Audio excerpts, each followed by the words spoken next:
So welcome everybody, Mayor Adrian, Deputy Mayor James, elected members and independent members, Don, you and your NPDC team, and any public members either in person and online, as well as our Audit New Zealand whānau. Gentle reminder that we are live streaming, so thanks team. And Matamata-Piako, Gary, can I ask that you open up with karakia, please? Kia ora. It's my name. Pai karama, karama te pō, karama te ao. Karama te rāe tūre o nei te kōrero te wana ma pōpua takataka pūa pōpua. Tēnei atu i atu rā tia wākau kapai nei i kauta te rā. Te man, mea rā te reo, te rei, te kau te te atu. Te atu rā, ia nei ki te tata hui, te ngā ui. Te rei kei ui kapa. Pai iru te ingo whata te tamata wai wa tapu ānu. Te atua ka harau ko tēnei pono tāne pono mawai. Ko hunei ki te tuara o te atu mōni tēnei ata. Te whakamui te whakapētai te kia koe. Te atua ka harau ko hinga tēnei kia koe te toro te tauru ngā wai tū ngā te ari ki hinkui ngā wai hono te pono. Puri rā te whakakanui nei te rāra ni ki te kaupaka nui o te rā. Pero tui pōne te atua ka harau ko hinga tēnei kia koe te toro te tauru ngā wai kirunga te motu i koni tēnei e rata i te kaupaka. Anō nei te atua.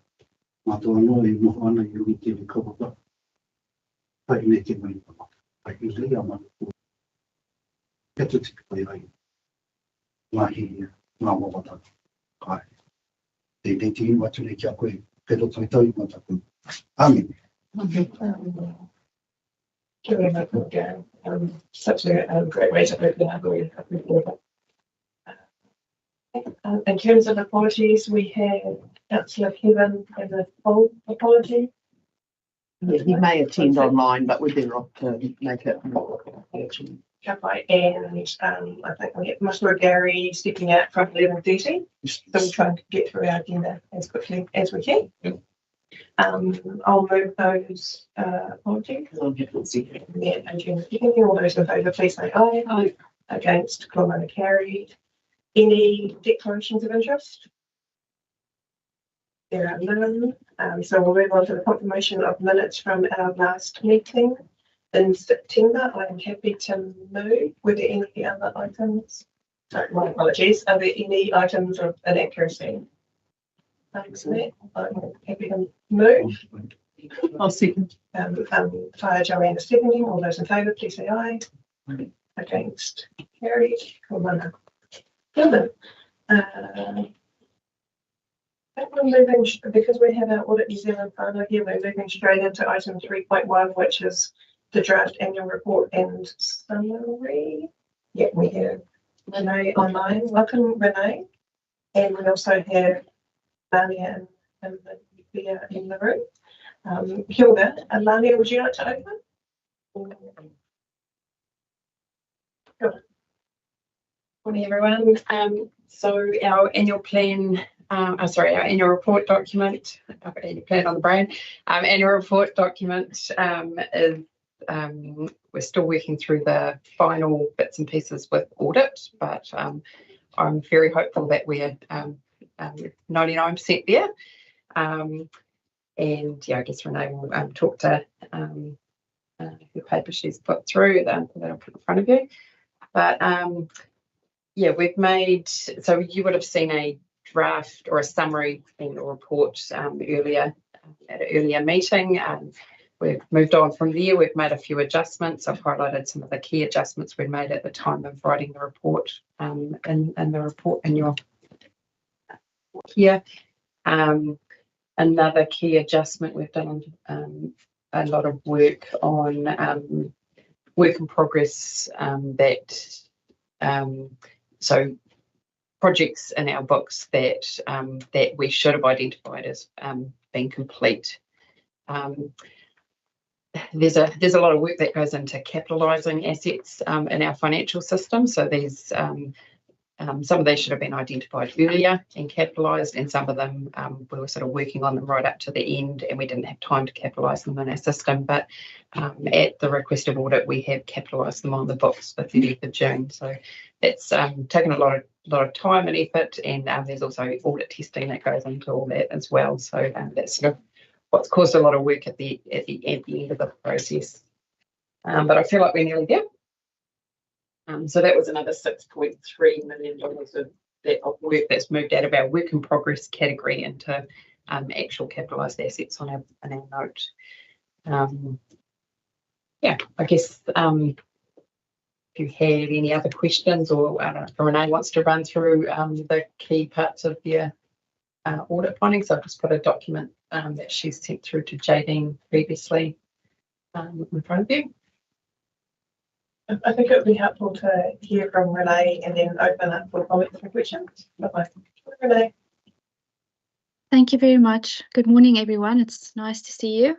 Apologies for not being there in person. I planned to be there, but at the end of the day, decided to prioritise some reviews today, not be on the road so much. So we gave an update letter a couple of days ago, just in terms of where we are with the audit.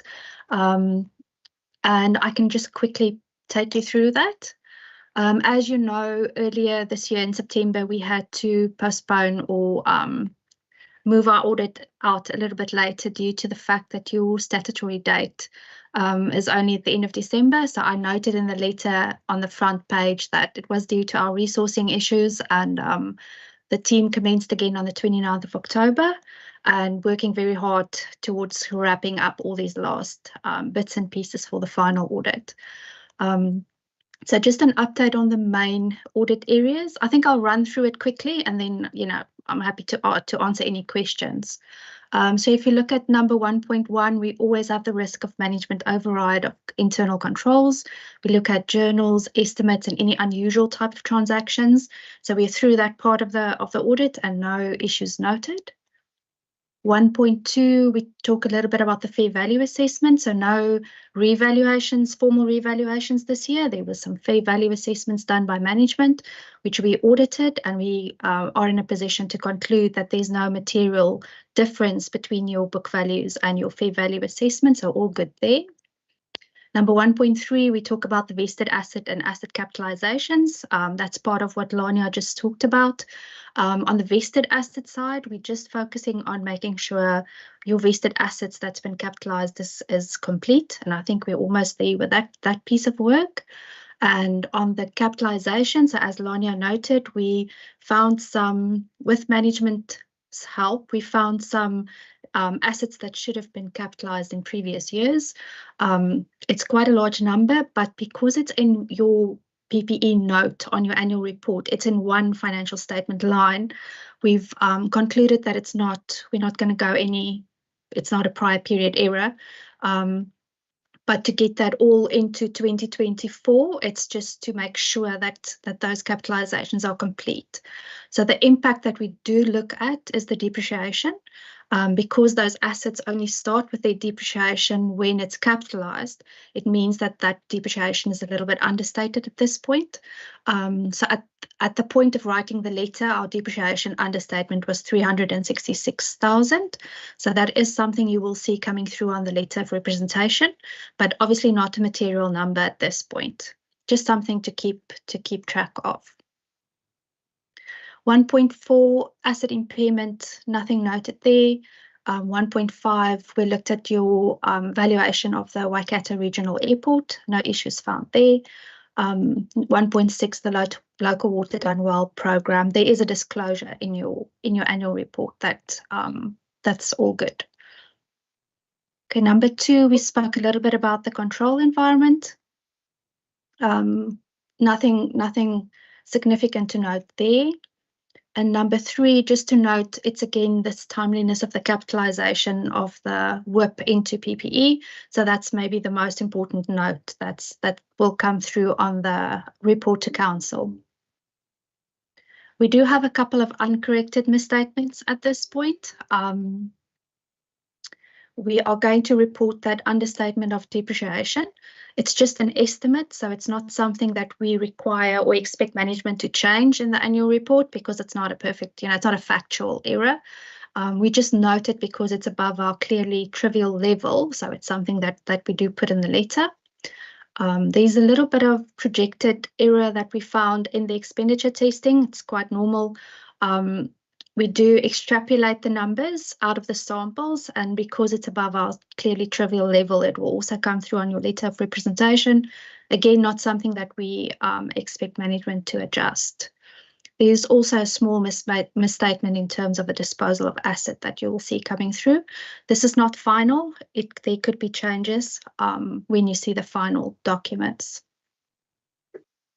There's no uncorrected disclosure deficiencies at this point. At this point, everything is being corrected as we work through, us and management work through these last points. And then number 5, I've just listed out the things we are still working on. So we are still working on PPE. It's always our largest section that usually runs up to the end. Our vested assets, as I noted, the completeness testing is just still ongoing. We are working on bank reconciliation testing, just wrapping up a couple of last things. Our performance measures, so we had quite a late guidance that was received in terms of our road smoothness measure that we had to apply to our audit work. As far as I know, that has been completed at this point.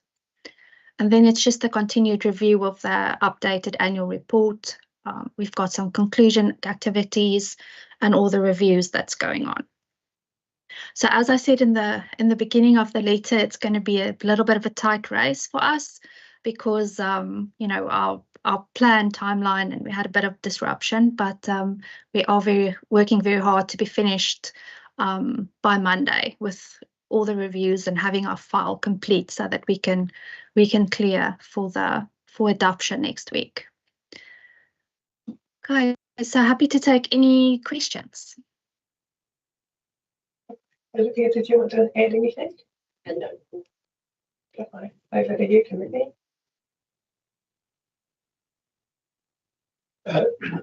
Excuse me. What do you term a trivial level? Is it a percentage? Like 366k. Is that as a percentage of overall depreciation, or whatever? Or if we had $50 billion worth of depreciation, 360 definitely trivial. What's the level?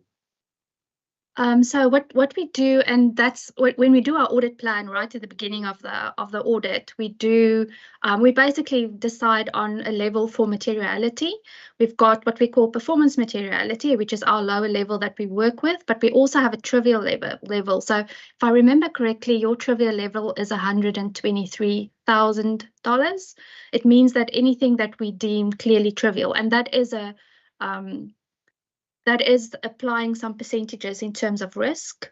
So anything below that, we're not really worried with. We say that is clearly trivial, and we apply that across the financial statements on all the line items. So it's not depreciation specific. Thank you. Hi Renee, Adrian here. Hey, just a question, I pricked my ears when you talked about capitalisation of some assets. Did you say previous years as well, not just this last 12 months, but there were others previous?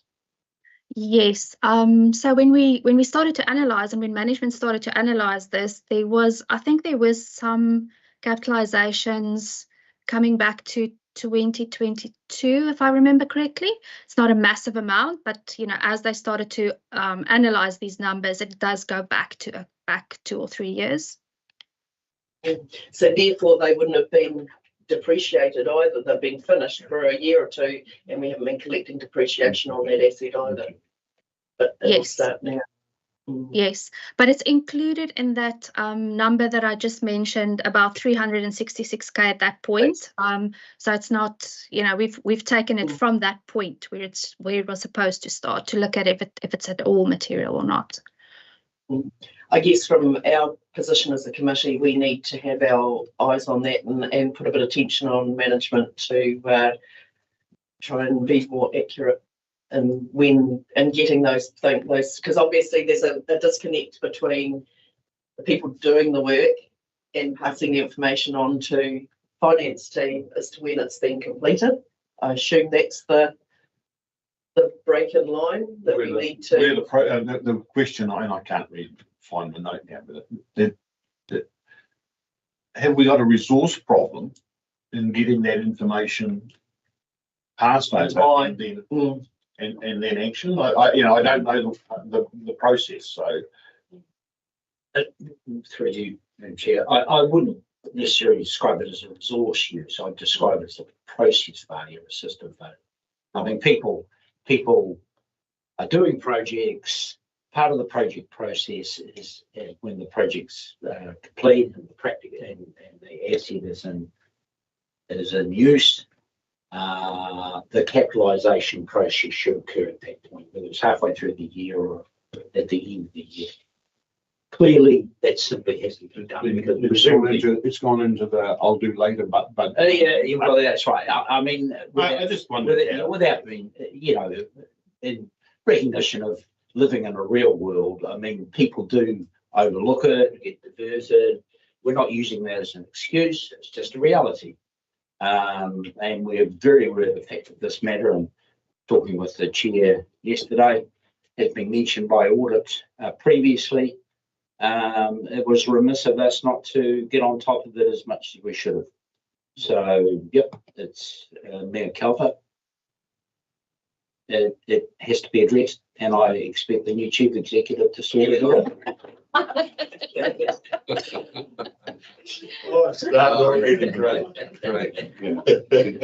Well, I guess the thing is for us, if I just add to that, is that it's really been highlighted in this committee, and it's our role to ensure as assurance that this is occurring. So it's going to be on our radar. So yeah. Just to add to that as well, if I recall rightly, it may have come up in a previous Audit New Zealand management report or letter, which is why it's so critical to have the status of those recommendations come to the committee to keep it in front of us. So we can continue to ask the question, how are we going with the capitalisation? What is our trigger point? Is it when the as-built is handed over and done? Is that the trigger point for someone to go, okay, this needs to capitalise? Is it the project report that we have later on our agenda? Is there something within that project report that says, okay, it has reached final status? That means that we now need to do the capitalisation. So yeah, I think it's a good learning for us as a committee as well to make sure that we keep on top of it. It's the project process. Yeah. Thank you. Any other questions, committee members, in relation to the draft annual report?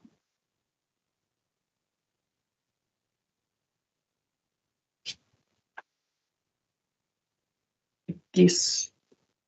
Sorry, just the only question I have is just the challenge around next. Your aim is to have it done by Monday. You're relatively confident you'll have it done by Monday. Yeah.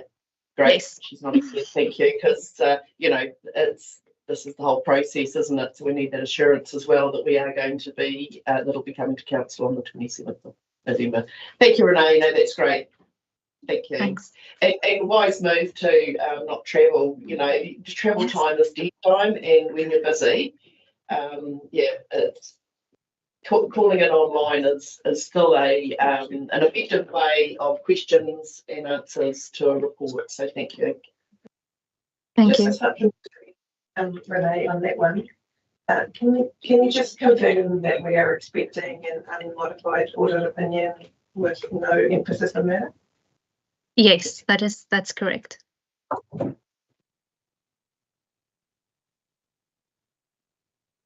So a couple of questions. I've already had an opportunity to ask some questions of the team, but I did pre-warn Lania that I wanted her to give an explanation of some of the graphs, which is in relation to the balanced budget and the essential services for non-accountants out there. Okay. So if I'll try my anyone best. feels like watching it back, they can actually have a really simple explanation in terms of what that means. Okay, so the balanced budget graph, which is in the annual report document. I'm not sure which page numbers you guys have got, but It's page 133 of 168. so the balanced budget benchmark is a measure of, if you remember back to when we set our long-term plan, there's an expectation in legislation that our operating revenue covers all of our operating expenses.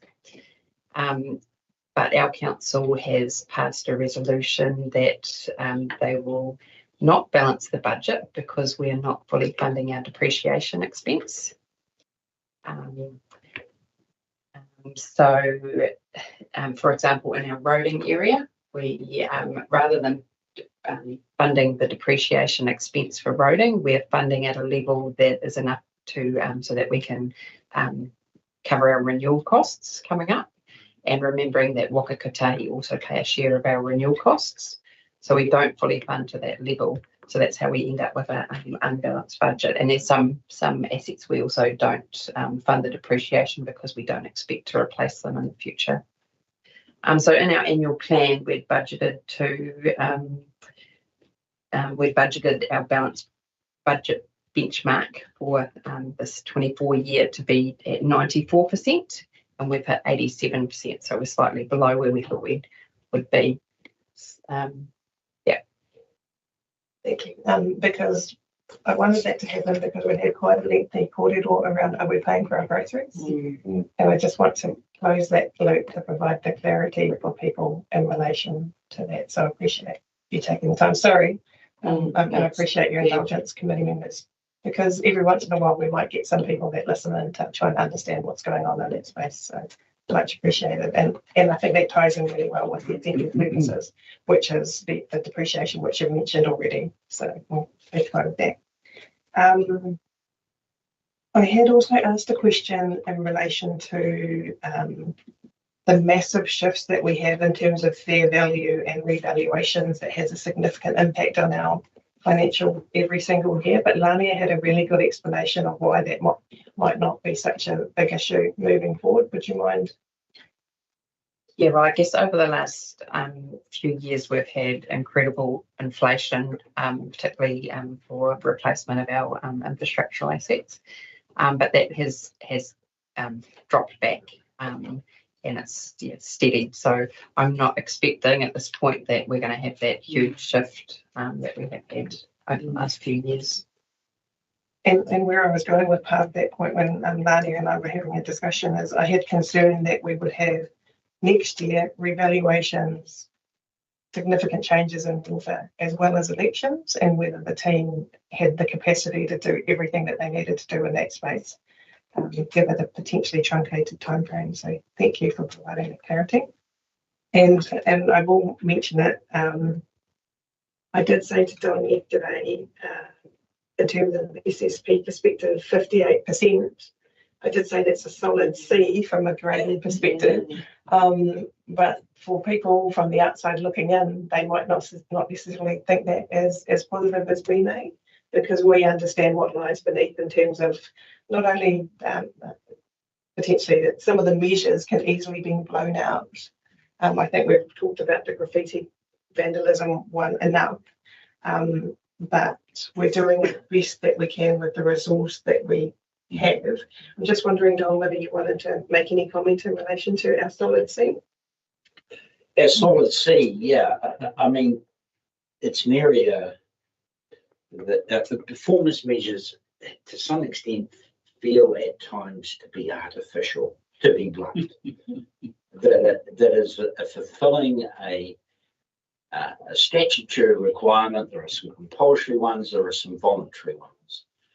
And to in some extent, and I saw a cartoon about this many years ago where actually the work required to verify and the actual performance measure target took as much effort as it would be to actually achieve the performance measure. In other words,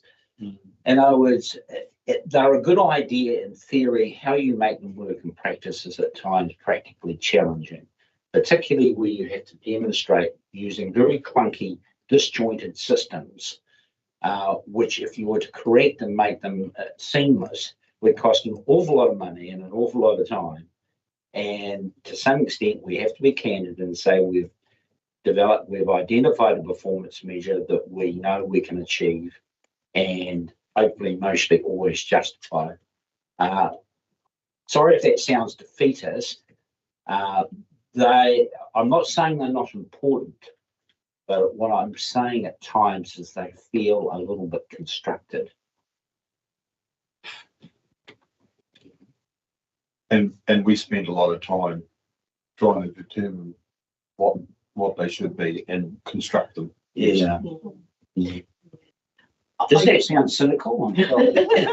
I guess, yeah, if I can just add to it too, with surveys, with performance surveys too, is there are some things that are like it's one complaint more, and that's what tips it, distorts it. You know, there's 5 complaints instead of 4, yeah. And it's the one extra one that distorts it. Now, how much cost do you go to eliminate that extra one? It's you got to look at the significance of the difference, and I guess when it comes to surveys, when we put a neither nor as a neutral position, and of course that goes against us because it's not positive. So that's where we've talked about We just change. go around in circles, don't we? Yeah, and it is frustrating, but it is a guide. The reality is it's a solid C.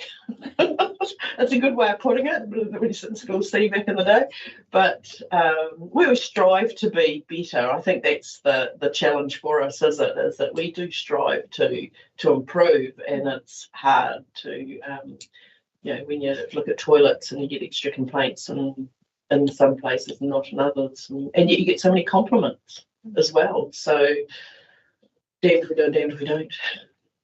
And I think the key thing is, Don and I think Manaia had also said previously that you could fill the SSP with a whole heap of measures that aren't genuine just so that you can get a higher target, and that's not what's happening in this particular case. So we'll take the solid C, we'll take the, I think, achieved from an NCA perspective for you younger ones. Fine. Do any other questions or comments from the committee members? Otherwise, we're going to move to the recommendation, which is the information including the draft annual report and draft summary 23-24 and Audit New Zealand update is received. And we'll note that there's no specific feedback that needs to be provided. Kapaiwhai Joanne is moving. We've got Councillor Bruce seconding. All those in favour, please say aye. Aye. Against, Kaumana carried. And thank you to all the team for all the hard work that you would have done over the while, and also yet to come to get the opinion over the line. Thank you, Renee, and her team as well. The next item is the update from our CEO. Oh, yeah. Well, I was going to mention the audit, but I think we've had enough discussion on that, and just note that for various reasons it's delayed beyond what we had intended, or that we had intended. But obviously, it seems like we're on the home straight, and next week's D-Day. So that's great. Other things that will be occupying us, or have started to occupy us, as you will be well aware of through media and so forth. There's not only 3 waters, but a number of other changes that the government are proposing, both in building consents, where there's clearly a drive, and the Minister stated a preference, by the way, to have it as a national centralised processing unit. It won't be centralised physically, but it will be centralised virtually, I'd imagine, and so that will have impact And standardised. Yeah. And the other one, of course, is that changes in the RMA and what impact they may have in terms of the way we go about our business. In recognition of all those forces at play and all the potential impacts that might come to bear on us, we've re-established our committee that is comprised of representatives from across the organisation to understand how those particular matters need to be adapted to or thought about or communicated, or what effect it has on the organisation, process and systems. And Kelly has taken up the chairpersonship of that committee. What are we calling it? Just remind me, Kelly, what are we calling it? We're going to rename it. It was transformation team, Yeah. but potentially future ready. Future ready. So we're trying to be proactive in terms of addressing whatever impacts the government legislation will have on us. So, yep, watch this space. And of course, I should note the change in leadership, just simply because, well, we've got to note it. It's happening. And personally, I'm thrilled that the council have employed Maya as my successor, or not my successor, but as the new chief executive, should I say. And I'll have no doubt that that he'll take the organisation to higher levels, for a better, higher levels, and certainly has got skills that I think are more than appropriate for future demand. I'm allowed to say that. Okay. Any questions or comments from the board?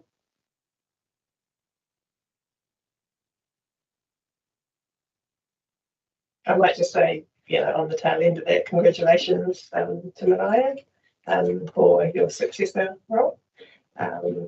Looking forward to that space. And thank you, Don, for the work that you have done in this space as well. I'll move on to other audit and risky or risk and assurance stuff. I think last time you had talked about Waka Kotahi, and I'm just checking. I'm guessing that's filtering its way through budgets now. I'm just trying to. This is the short form funding. Yes. Yeah. Perhaps I might like to comment on that. I'm just trying to close the loop on things that we had talked about previously. Yes, through you, Te Tiamana.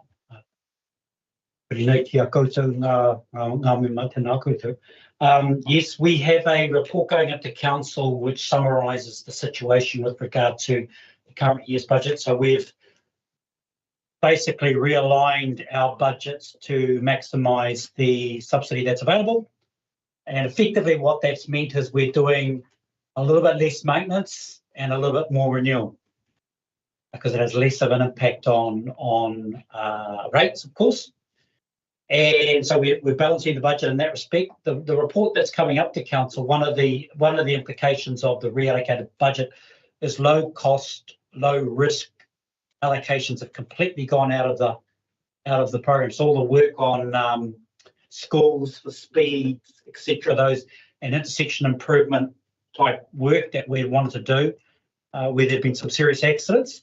So what we've looked at, and you'll get a report on your agenda next week, Susan's completed the report, is how we can do at least part of that and still be within our budget. So we had a program, just to put into context, we had 850,000 in our LTP budget to do low cost, low risk. That's not funded anymore. We've looked to see that we can fund about 291 of that within our budget. So that'll be a discussion for council. But basically we've balanced the books. And as I said before, put more, rather than fixing potholes, we're putting more emphasis on actual rehab renewals. Thank you for that update. And I'll keep going through a couple of the ones that were mentioned last time. So Don, you had mentioned that property valuations were being reviewed. Yes, yeah, again, I'll let the hand. Yeah, so that's the rating revaluation process. And so what happened is our valuer, Optium is our valuer, they submitted the valuation information to the Valuer General and it was rejected as not up to standard on a number of issues. Optium debated that. The effect of that is Optium have had to do more work, and that means that rating valuations now, instead of being out early in the new calendar year, they will now be going out probably about June. So that's caused a bit of a disruption in the sense that we would like to have had all those revaluations and objections cleared before the start of the new financial year. What the team are doing, we do have visibility of what the proposed new values are, and the team are talking about, Sandra will know this, potentially using that information to model what the effect of the annual plan, the next annual plan will be. Yep. Is that right? Yeah, so if council decide we need to consult on our annual plan, we've had a legal opinion done saying that we can go out to consultation with both values, so the current value and our draft value, knowing it might shift slightly, so it won't hold up our annual plan process. Okay. So why did they reject it?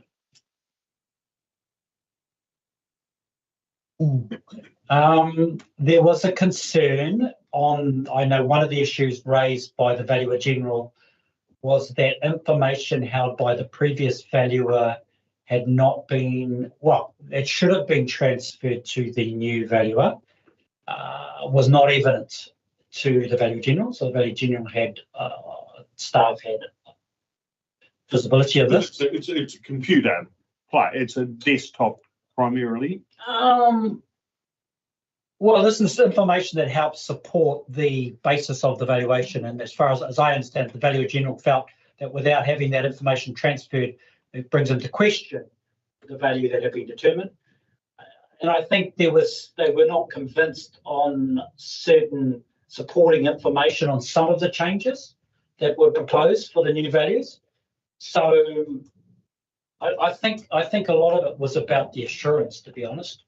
The value, and that's what the Valuer General does, gets assurance that the process and that the information that's being held is appropriate. So it's around that. It was, I think those are the main issues. It's quite material to our whole operation.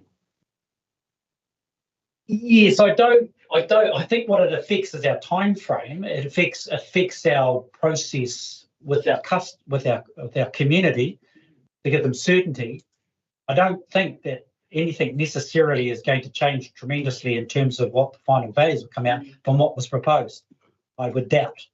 But for us, it was about, okay, how do we take this hiccup into our process going forward? And as Sandra explained, we've identified how we can deal with that. Through the manager, what did we change? Why did we change valuer? Is it I think at least every 6 years we retender. Okay. And we've got a new valuer through that process. Okay, so they did a more competitive tender yes. to take that role, and obviously they're experienced. Yes. Obviously, otherwise we wouldn't have employed them. So on that, but I mean, I wouldn't expect, therefore, and I think you alluded to that, Sandra, I wouldn't expect the valuations to be maybe a lot different when they have to go back through so effectively they're valuing twice, are they? Is that they're having to go back and review? Redo some work, yes. I mean, just in terms of satisfying the Valuer General that the conclusions that they have reached. Does that affect us in terms of the cost of that? We are having a discussion with our valuers about where that cost should lie, where any additional cost should lie. We have a very strong view on that. I would suggest it is. Okay, thank you. Well, I'm fascinated by who's responsible. Like, is there an expectation that the previous valuations be passed on to a new provider? Like, because obviously the same one they've been able to use, there's a lack of consistency here because the previous one will have used their previous valuation, so that makes it consistent. You bring in someone different, then there is a risk of inconsistency. So what is the process? Is the previous, are we holding that information, or is the previous provider holding that information to pass it on? So the information that I'm referring to was actually information. So the valuers have let me just describe it as a property file, if you like, that makes up the history of how the valuations have been compiled. Some of that information, the history, was not transferred for a block of properties. So just some, not all. No, just some. Okay. There was a block of properties, and the Valuer General had visibility of that. And we went back to our previous value, and they said we've actually provided. There was a bit more discussion about whether it was or wasn't, and we now have that resolved. So I don't want to assign any blame on this. I think it is, to be fair, it is a heads up that when you transfer your providers like that, and to be honest, our provider told us that our previous provider told they passed everything on. So, but it is a heads up that we cop the consequence of that. So we need to have something in place to make sure that we're double check that going forward.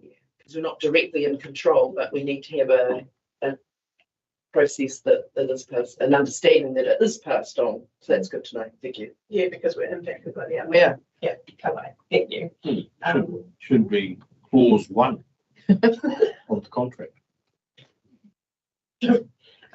Just a couple of other things. You talked about Waikato Water done well, but Council was having a workshop in relation to that this week. You also talked about future reporting on projects, which is good to see on today's agenda. Yeah. And the final thing you talked about was future quarterly compliance reporting on consents. So just I'm flagging that now because that should also fall within our 2025 work program. Yeah. Fair enough. So thank you. Great update, team. So I will move that the information be received. Could I please have a seconder? To Gary, seconding. All those in favour, please say aye. Aye. Against, comment. Good cordial and unexpected cordial too. So, the next item is 3.2, which is the chair's update, where I'm effectively saying thank you to Don and his team for supporting the committee. Thank you to the committee for their engagement. We will on the agenda discuss our self-assessment, and then I also attended 2 OAG forums, one in relation to procurement and one in relation to fraud and corruption, and it is International Fraud Awareness Week this week. There we go. Okay, so any questions or comments in relation to the report? It was good to have it emailed from you because I haven't gone back into the themes to see it. So. Okay, so my apologies for the delay on that one. I was trying to pick up the OAG forum on Friday, and I'll also say that the next forum, which is in the next couple of weeks, is specifically on local government, and I think it is one of the Assistant Attorney Generals, Mark Maloney, that's going to give a cordial, and I haven't shaped the agenda yet, but I'm sure that part of it will be the value add of audit services that are provided, not just in the local government, but in the sector in general, considering that the focus of the OAG is in relation to trust and confidence in the public sector. Which we will try. I'm just say thank you, JD. It's really good, these reports, to see what you've got your eyes open with, because it draws attention too. So it adds that belt and braces to our whole committee structure. So thank you for your diligence and furthering these points, because obviously you chair other risk and assurance committees now, I would imagine. So it's of value to all councils that you're involved with. So thank you, and I'm happy to move that be accepted if that's where you're at. And we have Matua Gary seconding. All those in favour, please say aye. Okay, carried. Come on. Next item is 3.3, which is our self-assessment. I'll just do a brief cordial on this one. So from my perspective, overwhelmingly in terms of the responses, we either somewhat agree or strongly agree that we're doing a great job. So well done us, giving ourselves a pat on the back. Four of us anyway. Four people. Yeah, and to that point, if there's a way that the survey isn't connecting, so that it's not encouraging members to complete it, yet happy to have a private cordial on that one. Sorry, Adrian. Yeah, I think ideally all members should be answering this you know, like I think that's a responsibility as a committee member, is that we should all be answering this survey.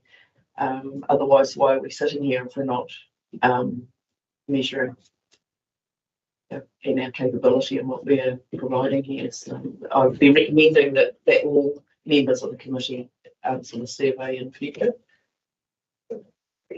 What I will say is we will have one final chance to get 7 out of 7 next year. Yes. In relation to that, I'll just raise a few. Yeah, I guess we will. Yeah, I think we send it out in June, so that we can consider it at the September one. I think that we got perfect. Yeah, a couple of comments that came through, which I thought were really good. So one is the charter being used as a basis for induction for our new members. I think that's a great point. I personally think that we should review the charter at our final meeting and make a recommendation to council to carry forward for the next meeting. There were comments noted in relation to the composition of the committee, potentially being risk-based or considering a lawyer. There were comments about the papers being, obviously as soon as possible. And I'm quite happy if the committee are happy that at the end of this term, after our final hui next year, that I write a report for the incoming committee that would take in the 3 surveys that we have done across our triennium and any comments that have been made that would make it easier for the next committee. So I'm offering that now, but probably we'll bring it up next year. Yeah. But any other questions in relation to the survey?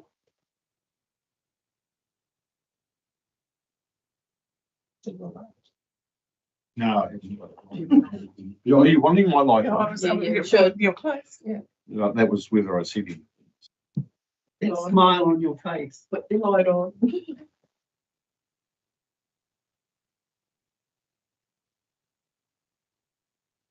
I don't know that I agree with these surveys, all right, in the way. Yeah, I take a sort of a more global approach, and I mentioned it to you, Adrian, the other day. This committee has taken on a new dimension with you as the chair, compared to the first ones that I was there. It really delves deeply into it compared to 5 years ago, 6 years ago.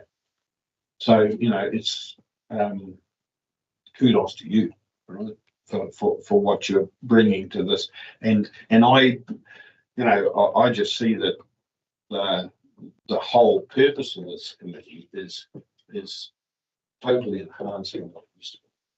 So thank you. Agree. Yeah, I think, and I guess that's where you question the surveys, and I think it's our capability. You brought a lot of capability to the table, JD, that I think's given us capability, because elected members come in, and even independents come in with a grassroots view on things, and you have brought in, thank you, Gary, for that. It is, you brought in the view and added the capability to this committee, which is, I feel quite very assured in this space, and long may that continue. But again, it also sets out what our committee members need, and I think that's what you're leading into around the new term, is that new members understand what their responsibilities are and what they're actually there for to look at. So that further strengthens this committee going forward. It is, but in another 12 months' time, we'll have a new council, and the people coming on could be vastly different, but have very similar capabilities. All right, so how do you bring that capability up higher in a very short time? It's That's where I find it difficult. So we very much rely on you. But that shouldn't be the default position either. No, but that's What I would say in relation to the survey is I think as a council, council expects public to make comments that allow them to measure the KPI picture in the SSP. So to me, a survey is a way of walking the talk, if that makes sense. And so not only are we doing what we expect of our ratepayers and residents, we are walking the talk, but we're also doing that for the Kaimahi as well. So from my perspective, this is a committee to hold staff members to account, and I think the survey is a way, if we're doing 7 out of 7, we're actually showing that we're holding ourselves to account too. Can I just say, perhaps, it's not so much we rely on you, we're relying on your leadership. I do my best. But what I would say is there were kind comments from the chair perspective in relation to the survey being completed. There was a comment about me being a permanent chair, which I don't agree with. So just for me, the committee needs to be composed of people that have the skills that are needed based on the risks that the organisation is facing. And moving forward, we're going to need people with regulatory backgrounds, with water backgrounds, engineers, those types of things, to bring those skills to ask some of the hard questions. Not to say that they're not being asked. Yeah. So that's looking at bringing independent expertise in. Is that what you're saying? So because you're most unlikely going to get it from elected members. We may look in, is what I say, but to me, when we consider who the independent chair is moving forward and who the independent member is moving forward, I think that's something that council needs to keep in mind. That's all I'm saying in relation to that space. And from a grassroots perspective, I do have my gun boots in the car, I should say. Come on. In terms, so I don't think that there's a need for us to review our charter at this point in time. I do think that in terms of moving forward, we would just receive the self-assessment results as well as confirm the charter that we currently have. And after the self-assessment results next year, we relook at the charter then in terms of how we've gone across the trading. First of all, I'd just like to put the thoughts in relation to you being in the chair and the amount of skill and ability that you bring to the chair in the council. I think that it has been a wonderful find of Adrian going to have something to eat and then sitting for you. And that's a real value. I think the other value is that sometimes a constant care for a period of time. I agree. You don't ever want to get stuck where 20 years later I'm looking at you as the chair. Well, I won't be here, but I'm looking at you as the chair and thinking, like we need new blood and stuff. But there is, while coming into the chair, you need to consolidate where you are. For the change of the new councillors, and you have an understanding of that. I think that anyone that can be suggested for the council will have their own abilities that they bring to the chair, but I expect that constant leadership will look at what skill may be needed on the table. I very much don't look all the comments. I think there is some value in having you sit in the chair for longer than just one term. And I don't know how possible that is. Does it rely on if the mayor changes, the chair changes, the mayor doesn't change, the chair changes, because of the in-depth knowledge that you have in the council process. But, just getting to the issue is one thing. Understanding how that relates to the process that the staff and internal staff have to follow and all the people that you need to do that. So, there's some value in having you not one term, but some terms. Again, so thank you for the kind comments. Appreciate those that have been made. And to answer that, it will be a decision of the mayor in the next training, and that will be their choice to determine who should sit in the chair based on what the organisation needs at that time. I appreciate that. Sorry, also, the independent position, and you know, I need to Bruce about maybe we need other independent bodies. I think that you can have all the expertise sitting in the independent chair sometimes, but then there is all the things that we do are for all the people that sit out in our communities, and they don't often, they bring, there is also a wisdom and some, like, somebody's that lives in a place all their lives and more for generations live in a place, so the value of investment in terms of that way has value for this committee as well. That's a good point, and maybe it could come through a next year's survey in terms of someone thinking about an independent member having being resident in the community for a long time and understanding that perspective too. So up to the mayor and the council for next year. Yeah. I'm going to move us along if that's okay. So the recommendation is that we receive the report and that the charter is confirmed. I'm happy to move. Don't please have a seconder. Mayor Adrian is seconding. All those in favour, please say aye. Aye. Against? Commander carried. Cool. We're going to keep moving if that's okay, team. So we're on item 3.4, which is the schedule of meetings and draft work program for 2025. I'm not sure whether we have anyone presenting, but I think it's it is taken as read. Any questions or comments on the? We'll start with the meetings first. Excellent. So 25th of February, 17th of June, 30th September, and the final one of the year will be determined by the new council. Okay, we're moving on from that one, and the 2025 work program. I've got some comments. Any other comments? My comments were, and I've given these to Kelly already, but just for transparency, within our charter, it talked about us needing to review the audit scope, plan and fees. So I was hoping that could be transparent in the 2025 work program. And that also at the moment we're talking about our top risks in the work program, but I also want not only the top risk, but a risk reporting paper too. And that I had also said that in relation to policies, I actually would prefer, as we have more knowledge of the policies that are due for review, that they are specified in our work program, so we know which policies are coming.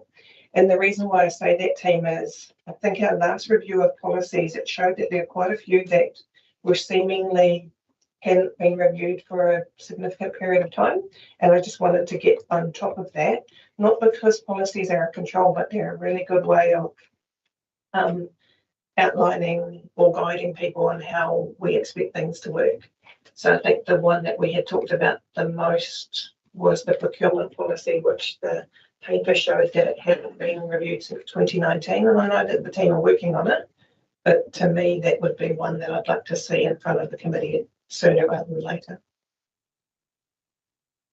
Yes, and just, sorry, the other one that I captured this morning was to add about quarterly reporting on consent. Yes, as well. Yeah, awesome, thank you.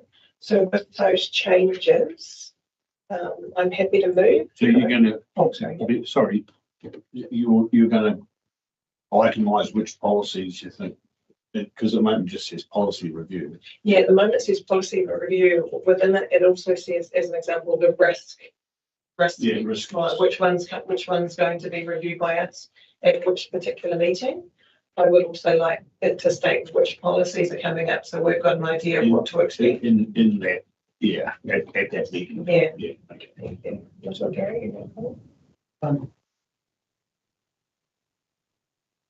Sure how to place this, but the item here that talks about mind engagement and whether one of the risk items might be whether we do councils. that's something that needs to sit in this program going forward. Do you think that it will be covered by the 17 June dive into risk number 3 or separate to that? I thought initially that it was separate. I don't know what the dive might be like, but it was something. So.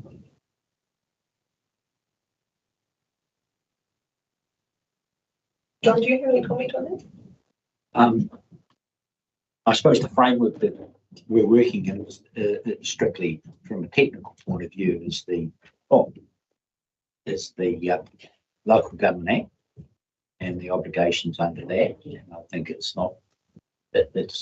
probably quite reasonable to and respectful to be able to demonstrate in some way that we are intent and are meeting those obligations. So do you think then that it would come through on the legislative compliance system? Well, yes, I suppose you could say that, but I suppose in fairness, you would, rather than see it as one of 20, it probably is of importance enough or impact enough that it justifies, if you like, bringing out as a single. So risk number 3 could be expanded, failure to develop, etc., and then and then adherence to local government legislation. Yeah, I think. Yeah, this is the we're delving now into the thing like this, our partnership and what have you, which has sort of been there has been changes to the way the government is viewing the issue. So does risk number 3 have to specifically say in accordance with current legislation? Or well, perhaps that's a very technical way of putting it. I think it's very it's quite general. Yeah, to be able to put it more, but in a manner that is respectful, I would have thought you could identify it separately. Yeah. I'll give you an example. Yeah. Well, we all know that when we go for resource consents or when we, have a proposition. That's right. And, to recognise that it is a significant risk if we don't undertake that process appropriately. And I think as a risk committee, you'd be very interested in knowing that we're not pushing major projects or relationships at risk by not undertaking, going about our business in a manner that's appropriate. And I think that when you read the Local Government Act, I think that's its intention. Yeah. And how you reflect that on words, I think I think it could be recognised in a warmer manner, if you like, in a less technical manner. Yeah. Yeah, mine was different from that. It was just around obviously making sure we keep those misstatements, those things in front of mind. Renee's feedback, that we keep that tension on it. That was the biggest thing. That we keep on top of those. But yeah, I'm going to comment on that. Yeah. So just to round this one out, Mr. Gary, how would you see that being reflected within this committee's work program for 2025? Because I'm hearing that you're not thinking it would be sufficient reflected in the June review of failure to develop or maintain partnerships with mana whenua hapu, iwi and Māori.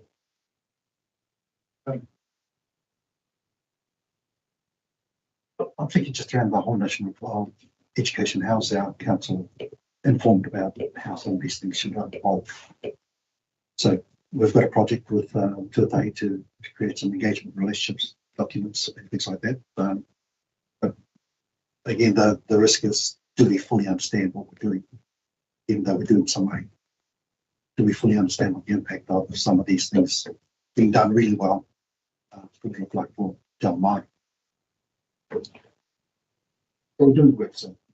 Yeah, no, there is work being done there. But I just, when you look at that September one, inadequate response to political change, that could reverse what? It could do. Yeah. I think it also. I know. So my position is that there's an opportunity for education, and I think the risk that I'm trying to identify here is that if we're not fully informed about what the issues are, then how can we advance the projects in the right way and achieve the outcomes that are going to benefit everybody? Acknowledge risk.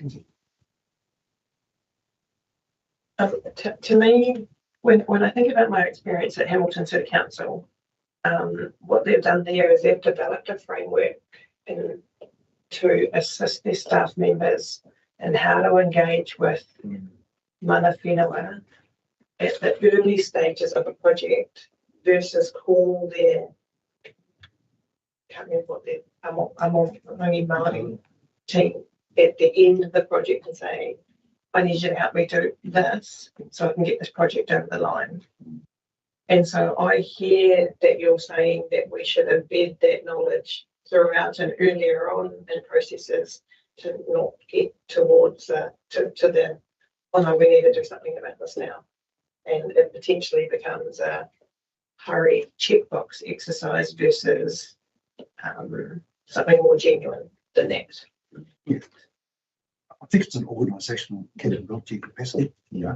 Think from If I could make a suggestion, I don't put Kelly on the spot today, but I know she and Tuatahi have been talking about developing a number of organisation capability improvement works, and it may be appropriate to have Kelly update you at your next meeting on what they're thinking and where they're going. Absolutely. And I guess I was just reflecting on those top risks, and I do see that we would be able to report under risk number 3, I think, particularly around that work that Tuatahi is doing on our partnership project. I think it really nicely aligns with that. He has been looking at what Hamilton City have been doing, and he's been making some recommendations that we're about to review. So, yeah, I think we'll fit quite nicely with that one. That's suitable. Yeah, I'm keen for that to happen. I'm just wondering whether it's possible that as part of the CEO update next February, we speak a little bit more to this and then go deeper at the next meeting in the deeper dive. Yep. And I think it would be good to get a verbal update then and then even more in depth in June 1. And I think that will give sufficient lead and time to do that. Okay. And can you're advertising for another person in that area, so that's to a degree a recognition that there's a staff resource which is possibly failing. Well, the word's not fail, but enhance or okay. So there is work being progress. Yes, that's right. We're advertising at the moment, hoping to have that new resource on board in the new year to help support and provide additional capacity in that area. I haven't put my application in Yes. I'll be the referee. There's no conflict of interest there. Yeah. Yeah. I think we've landed somewhere that we can have speaking to that at the CEO report in February, and then also cover it more in depth at the June deep dive into that particular risk. That would be fantastic. So I'm going to move us to the recommendation, which is that the information be received and we confirm the schedule of meetings and draft work program for 2025. I'm happy to move. Could I please have a second? Councillor Bruce was seconded there. All those in favour, please say aye. Against, Kumana carried. Well done, team. The next item, and I'm not sure whether Kate is close by. is the safety and wellness report. Or we could take, sorry. She won't be here because I had morning tea after. Yeah. Or we could go to morning tea now, actually. So how about we take a 15-minute break now, and then we'll come back and start with safety and wellness.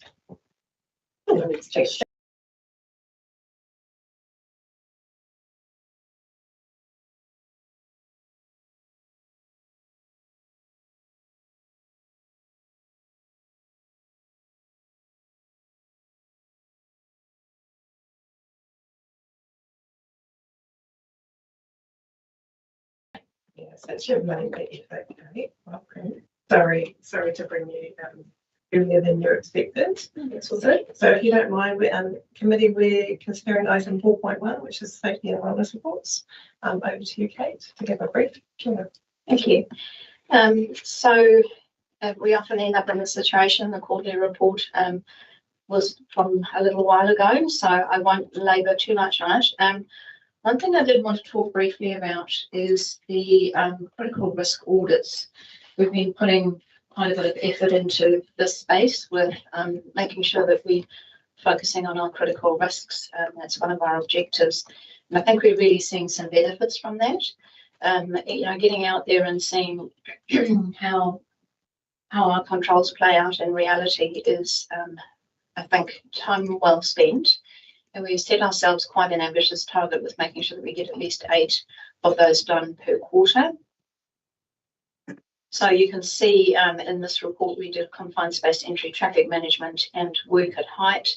Confined space entry is actually something that we're currently focusing on as a critical risk right across the organisation. We've just recently run a focus group that involved people from several parts of the organisation, just getting together to talk about how they manage those risks. And I'm seeing some good work coming out of that, that great opportunity to collaborate and make sure that we're being consistent. And there's a little bit more work to be done in terms of assurance activities in that space. Traffic management one, obviously traffic management is a big risk for us. And concerning, I've mentioned the one there with the worker not wearing a hard hat when they're working near a digger. That is that kind of observation is a big concern.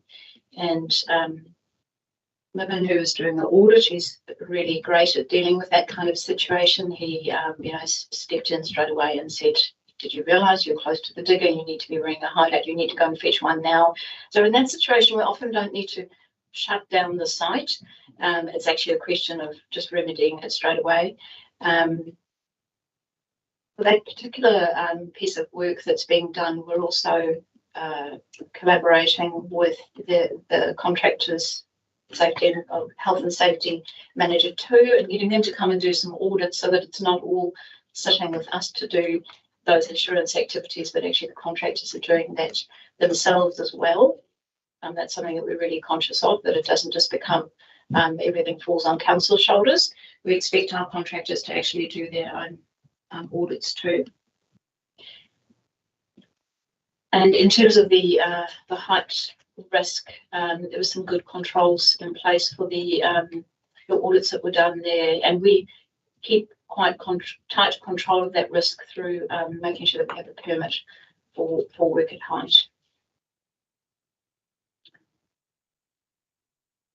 The other thing that I mentioned in the introduction is I've used a slightly different, although the report probably looks similar because I've used the same branding, the same colouring. I have changed the format of it slightly to better align with what the Institute of Directors have recommended. So I'm happy to hear any feedback on that. Comments or questions, Tim? Just a comment that obviously that you're aligning this with the Institute of Directors, which is a wise move. That makes it more robust from a governance perspective, and I guess it's about us having assurance that there's processes in place that when things happen, it's all those things. And I think Kate, you're very diligent in process and across the organisation, because this is complex. You've got lots of teams, and you'll always get a few that a few of us are a bit gung-ho sometimes about things, and we have to be mindful, don't we? And it's the impact on others. So no, I'm quite comfortable with what you've reported here and how you're reporting it. We have just appointed a safety and wellness team leader. So I'm very excited about that. Take some pressure off you. Yes, take a bit of pressure off me, and also a fresh pair of eyes. I've been in the organisation for 10 years now, and so I'm not talking about going anywhere, but I think it's actually going to be really good to have somebody with that level of expertise and experience coming in with a fresh pair of eyes to look over how we're doing things. So I'm really excited about that.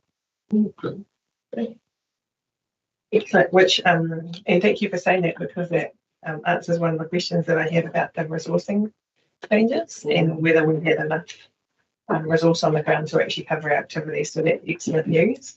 And also thank you for breaking down the behaviour incidents, which I think was raised by the committee at the last meeting.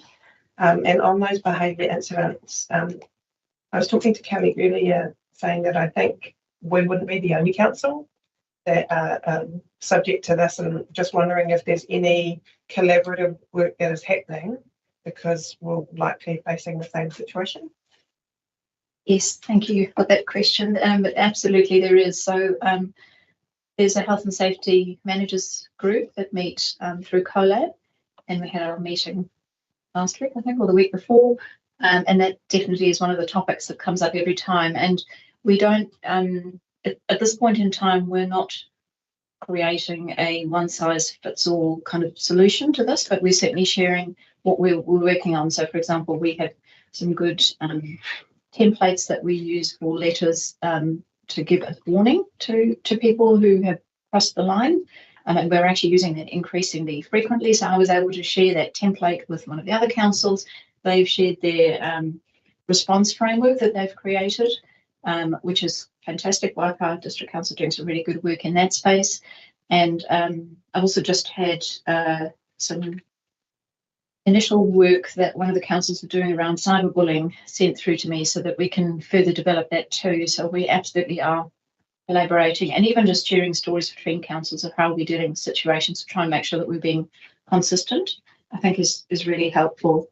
We're doing ongoing work in that space. What's also happening internally is some great collaboration between our teams, and that's been ongoing for quite some time, but that's still happening. So again, trying to create some consistency around what we report and what we don't report. When do we call the police? When don't we call the police? Because we've had some incidents since this report was written that where perhaps staff just hesitated a little bit to ring 111 when actually it would have been fine for them to just ring 111.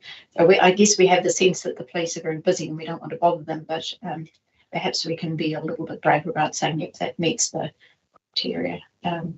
So there's some good work happening in that space, and also looking at how we share information between teams.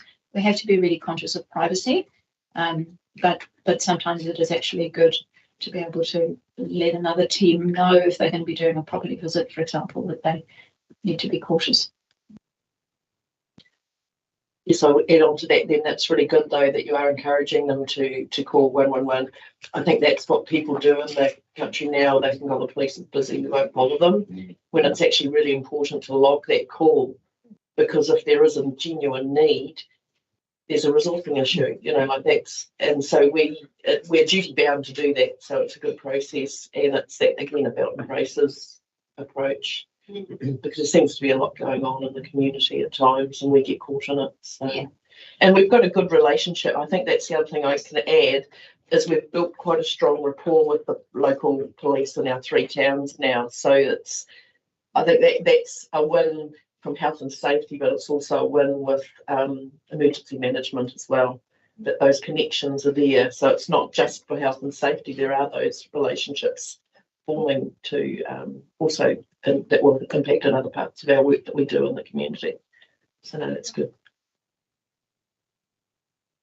So one final question in relation to the sodium hypochlorite. So I note that we did a piece of work. So after the incident, we worked with WorkSafe, and they've taken no further action at this time. So I'm just trying to understand what the tipping point could be and how we're managing that. So that you mean the tipping point for when WorkSafe might take action? Yes. Yeah. So it can be a little bit hard to predict, but the first thing that they're looking for is that we are taking it seriously and investigated and looking at taking some actions. So those were the first questions I asked when I spoke to them on the phone. I think if we had said, that's all fine, that kind of thing happens all the time and we're not worried about it, nothing to see here, they may have felt that they needed to intervene at that point. The other tipping point is if somebody's seriously injured. There's no getting away from that fact. If there is a really serious injury or a fatality, WorkSafe will be involved. Thank you for that. I don't see any other comments or questions. So thank you, Kate. The recommendation in front of us is that the information be received. I'm happy to move. Could I please have a seconder? We have Deputy Mayor for a seconding. All those, James, I was saying James. Seconding, all those in favour, please say aye. Okay, it's carried. Well done. I think we've been the morning tea. I think I've definitely ended it. Sorry, James.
4.2, project progress report summary for October 24. Rachel, over to you guys to provide us with a brief update in relation to the report, and then we'll open for questions and comments from the committee. Thank you. All right, this is our third month, pretty much, of project reporting to see where we are, try and provide some transparency, again, clarity about what's going on, what our risks are, things like that, where we're at, what is achievable, what's not achievable for the year, then we can adjust things accordingly. So yeah. We'll open for comments and questions from the team. We're on page 56 of 96. I suppose one question that you may like to reflect on is, does this presentation and the note actually provide you with? Yeah. There's a lot happening. There's a lot happening. That's the biggest thing, is there's actually quite a few projects in train, and which is, you know, that in itself is quite a risk as well, because the more projects you have, the more eyes you've got to have, or you know, certain people have got eyes over a lot of things. So it's nice to have it in this table, as much as it's a lot of words. I'd have to get my glasses out. But it does highlight where things are sitting, and yeah, but there's just so much happening. I think this is the first time we've probably seen it in this, crystallised in this way, for me anyway, to see it. So thank you, Rachel.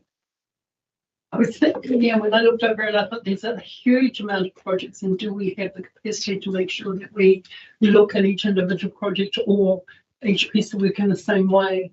You know, like, and given there'll be some priorities, I gather, in the area, and I don't want to miss something that might be mid or minor in terms of, because we're concentrated in one area and you've given yourself so much, well, we've given ourselves so much work to do. We can play. Yeah, so that is one thing, to have everything on that list, so then we can go through and prioritise and see where we're at and see what is achievable and what's not achievable, where we might need to push things out, and if we can't push things out, maybe we need some extra capacity to help us at times. If it's, just a question, if it's not achievable, what do we do? Well, we pretty much get together as a group. Yeah. Look, if I can just comment on behalf of the team, what has been great about this reporting format is it's given it a visibility for us, and actually caused us to ask exactly those questions. This is what we have on our plan. Are we going to get these all done? What do we need to put? How do we need to change? So that's this is, and we freely admit, this is a warts and all report, as it should be. So it's caused lots of discussion back through to the team to say, look, let's just be realistic about here. And I guess if I could just say a bit of the journey that we've had from an executive perspective this financial year, when Rachel first brought the report to us, it actually had pretty much a lot of green. And we said, ooh, that doesn't seem realistic. Let's go back, team. And we asked that the team reassess it, and honesty is the critical thing. So we're seeing that come through, and that's been really pleasing. But I think the other thing is that in response to your question, we still have a desire to achieve the program that we've outlined. But the reality is some of these projects we will start in the financial year, but we may not complete. And I think it's forcing us from an executive perspective to just to think about our project schedule in a slightly different way. We don't operate in a calendar year.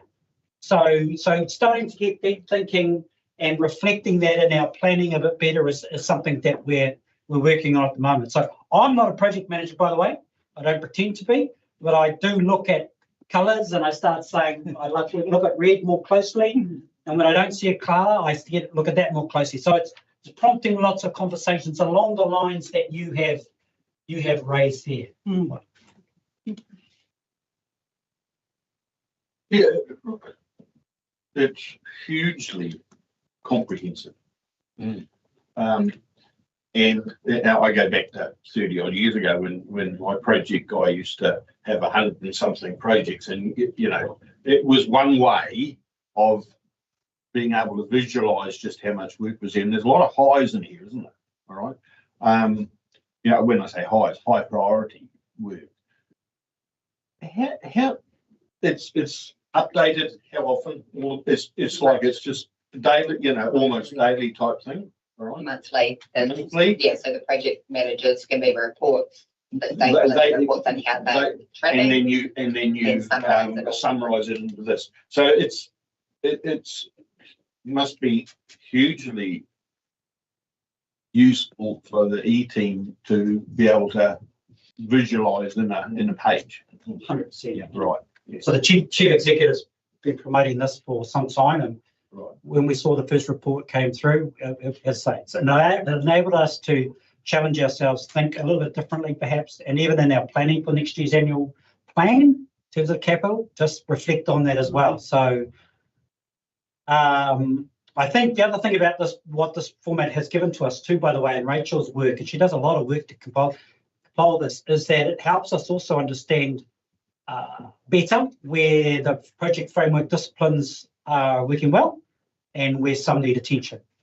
Because it'll take us through this whole year, I'm quite certain, to get to a point where all of our managers, and this is not a criticism of our managers at all, but getting them into the disciplines, making sure that they are feeding in everything so that I think Rachel, to be fair, is doing a lot of mentoring, a lot of assistance to get people to follow it. We've got people who do it very well, and we've got some other people that we need to help, because they actually, to be fair, there's a lot of people who are managing projects aren't actually project managers. So we need to support them. Yeah, I just have lots of high priority. Do we have staff capacity? So you will recall in the LTP, we did ask that we only do the priority projects, and you were very good at setting that. So it's not surprising that they're all high, because if you recall, we put projects out because they didn't meet that They're not degree. going to get there. Exactly.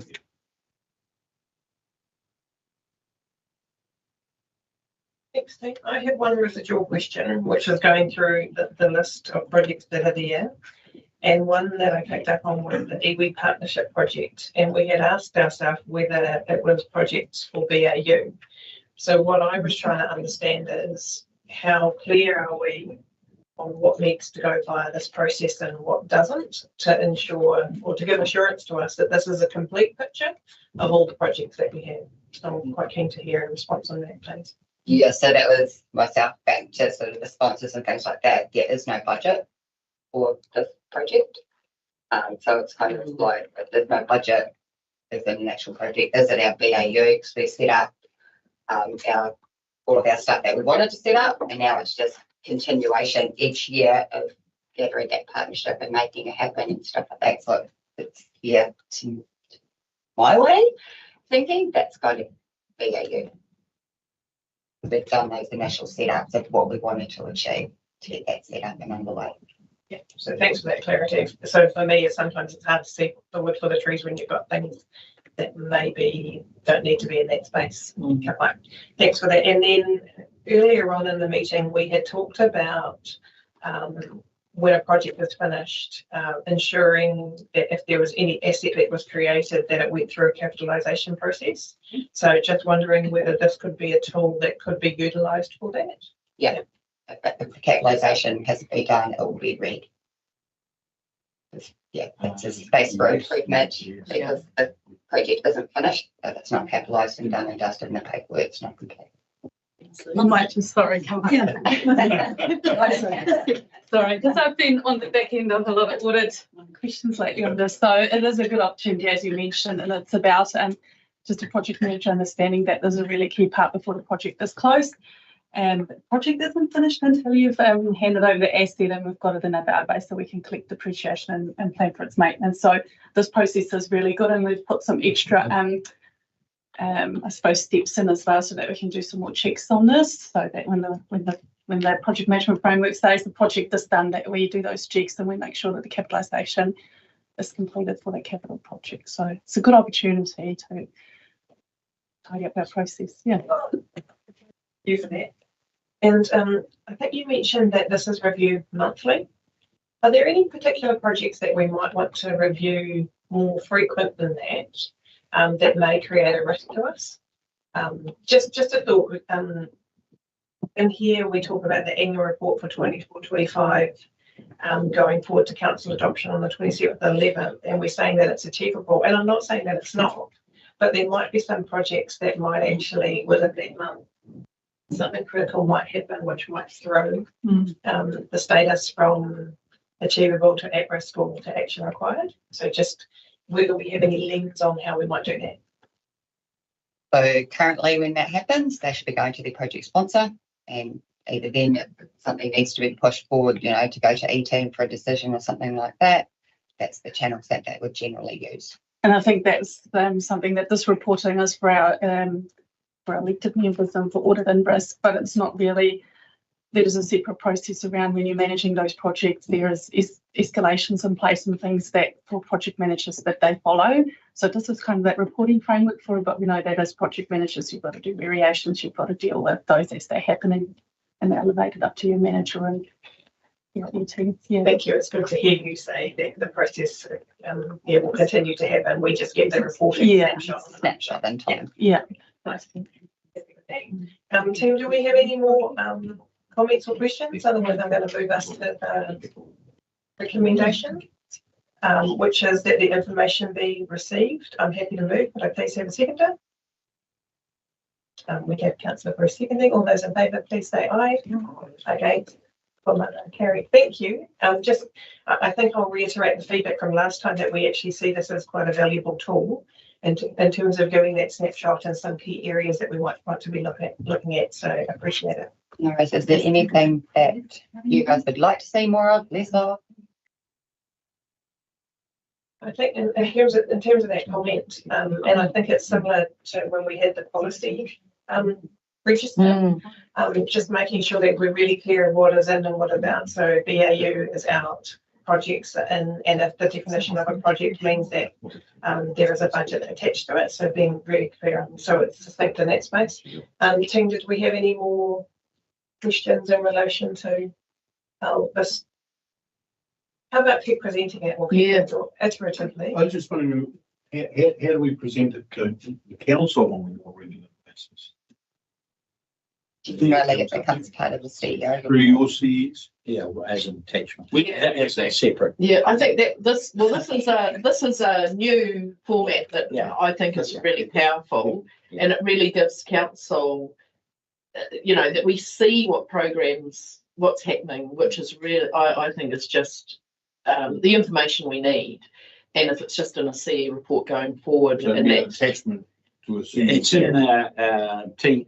We put it in the teams thing, don't we? We can attach it as a Yeah. formal report going forward if that's what's desired. I think because the thing will be is as we watch this progress, if we compare, like if you're sitting on two screens and you've got this one and in a few months' time seeing the next one, that's where we really get the understanding of, well, what are the risks that are playing out, or where are we losing ground, or what's going really well. It's not all negative, it's all about what's going well too. So I look forward to seeing this going forward. This is just the first iteration.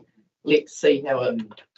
I'm quite excited by it because it's a lot of work, Rachel, and really appreciate what's gone in here, because this is what will build that strength around our processes, obviously, as well. It's great. Well, just Madam Chair, when I look at this and then I think about when you talked about project before, for me there is a concern about how much more work this is with business as usual. And so it's been a really, really good way to highlight all the stuff that's coming in, but as long as what's a consideration of pressure on staff to achieve in here and to just maintain business as usual. And so I'm thinking, when I'm looking, it's easier to think, okay, see why, there are priorities and where it might come. And then you think, oh gosh, and then they've got all the normal work, well, business as usual work. And what kind of, I'm concerned about what kind of pressure, because we can't, although it might be nice, we can't just employ more staff to keep going on more projects. Yeah, I think to that point, it's really good to show the picture to elected members of how much is really going on just from a project perspective, and keep us all seen at front of mind.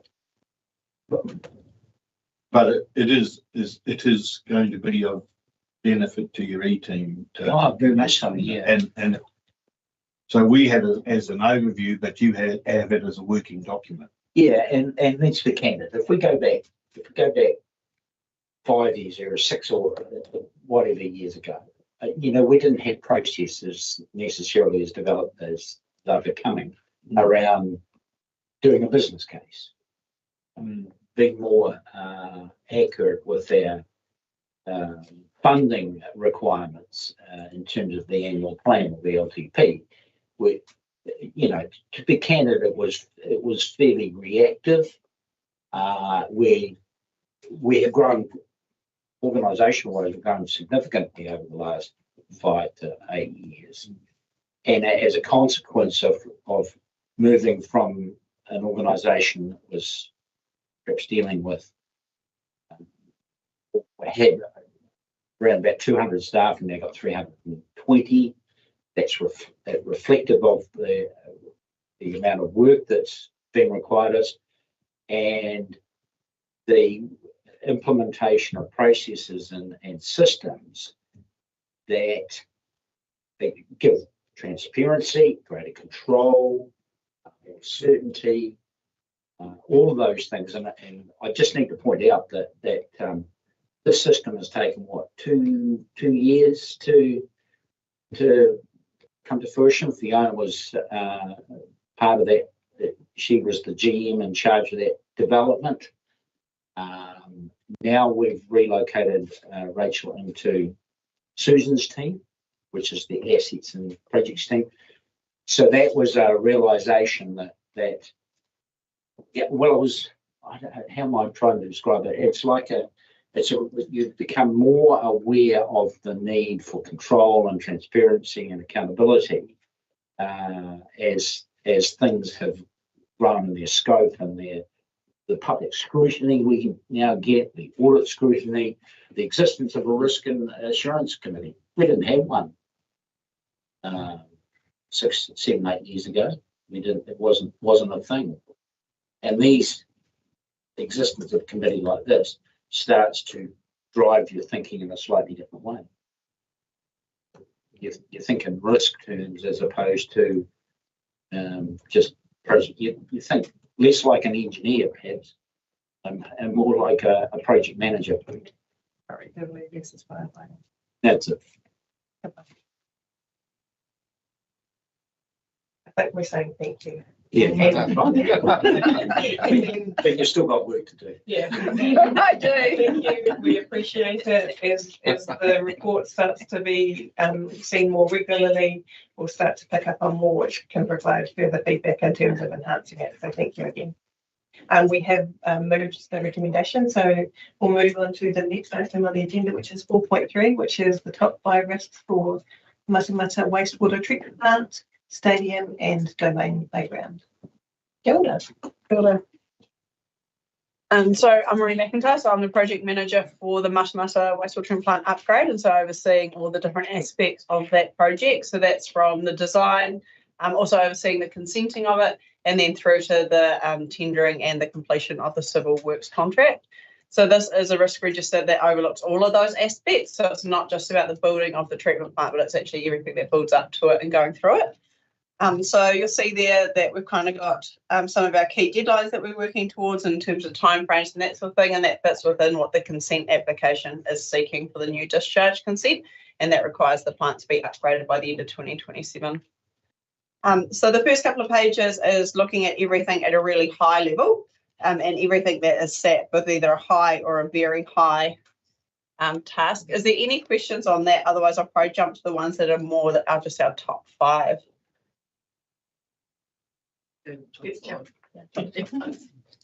Cool.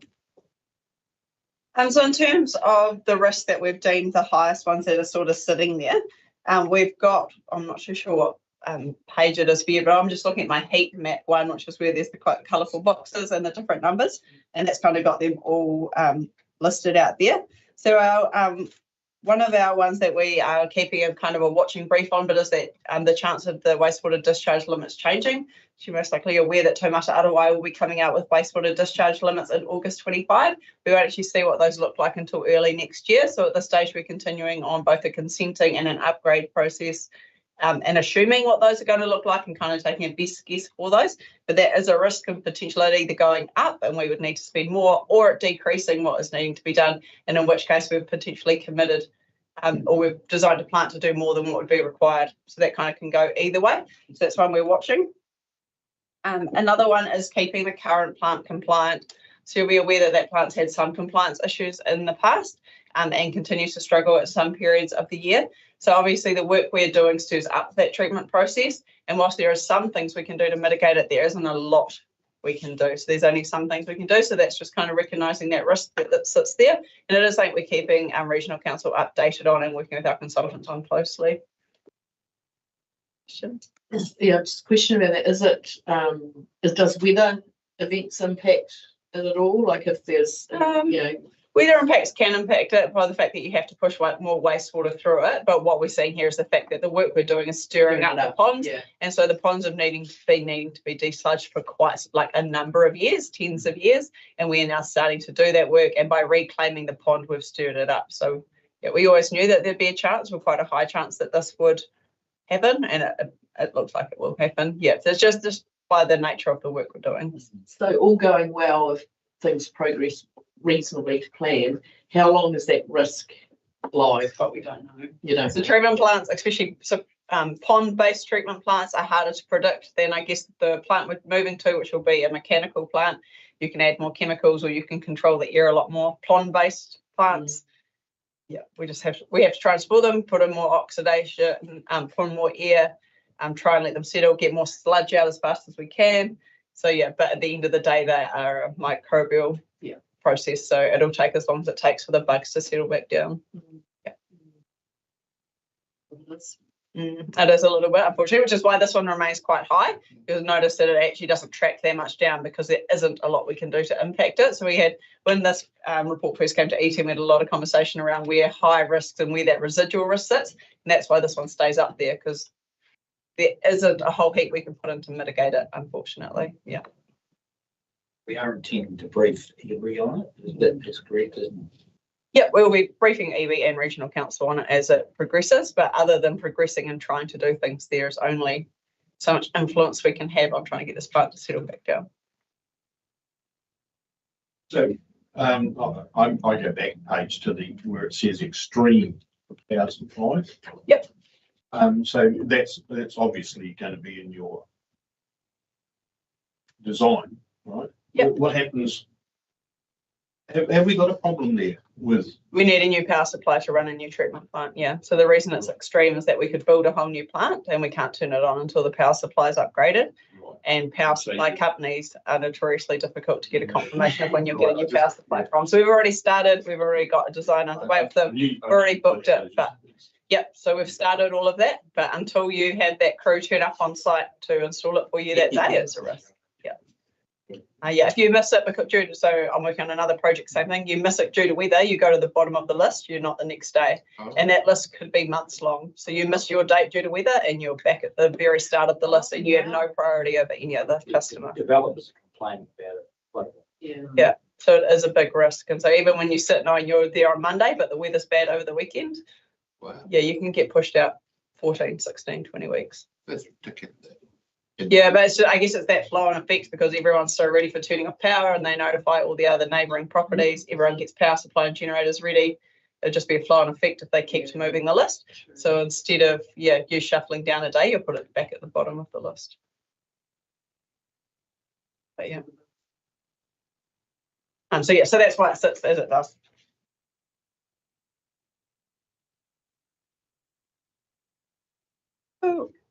I guess the other one's the sort of standard ones you expect to see around the construction market and also contract costs. So just, making sure. So we're currently out and during our main civil works tender at the moment, we shortlisted to 4 contractors who are all suitable for doing the job, and we're currently out to tender on that at the moment. So hopefully that risk is actually moving down and will be gone come the new year when we have a tender on board.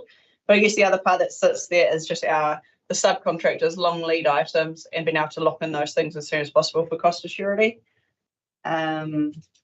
Obviously, until we have a contract land entirely, we don't know what that budget entirely looks like. We've had engineers' estimates done throughout the process, and we'll have another one done shortly because we've just completed design. But until we get those prices back in, it does remain. This is a large project, so a couple of % changes makes a big difference in terms of what the number looks like.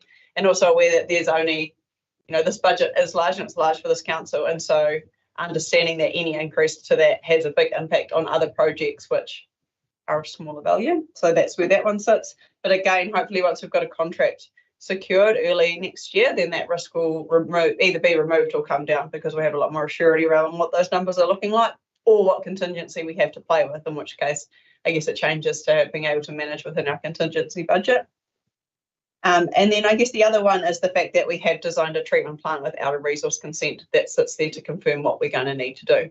So the council decision was to go ahead with this upgrade prior to the consent being granted. And so we're working through that process of having the consent granted, but until we have that piece of paper that says the plant needs to deliver X, Y, and Z, there is a risk that remains there that we've designed a plant that either will need to do more or less, which a little bit links to the very first one, but that's very much based on those New Zealand standards versus this one's through our regional counselling process.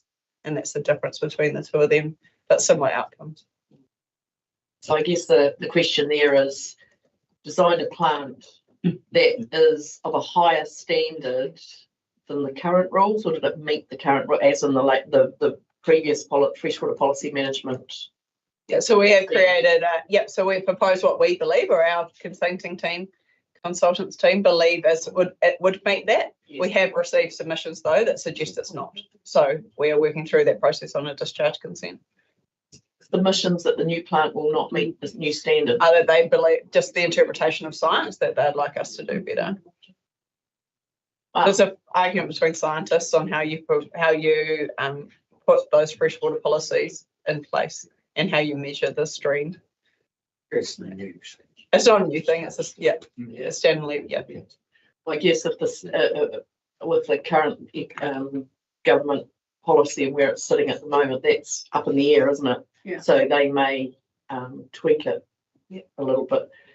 So, it's watch and brief, isn't it, really? There's a lot of it for some of these, which is why they stay your top 5, or why they are the top 5 at the moment, because for all of them, there's sort of a lot of moving parts and there's not a lot of mitigation we can put in to help bring that residual risk down.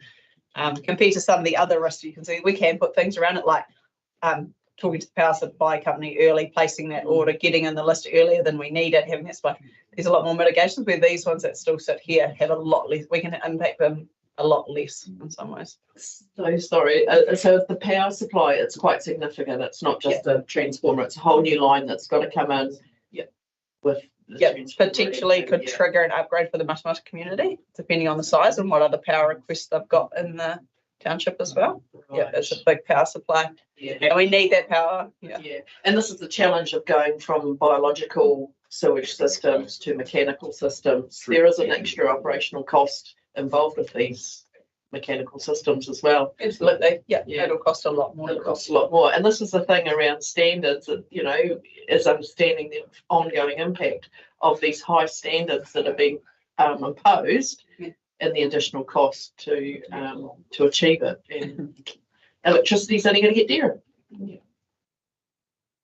Just a supplementary in terms of number 5, that was my main concern, that effectively we end up building something that's not going to meet the standard. And I get that it's not within our control directly, but it's still concerning. But thank you for flagging it.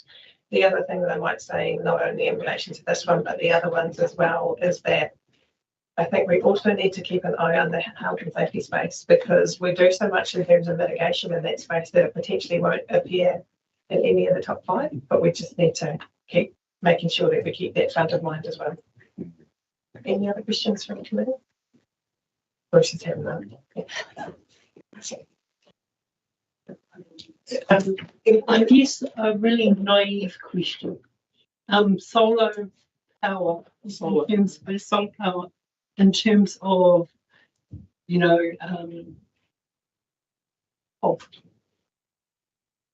for helping with this plant.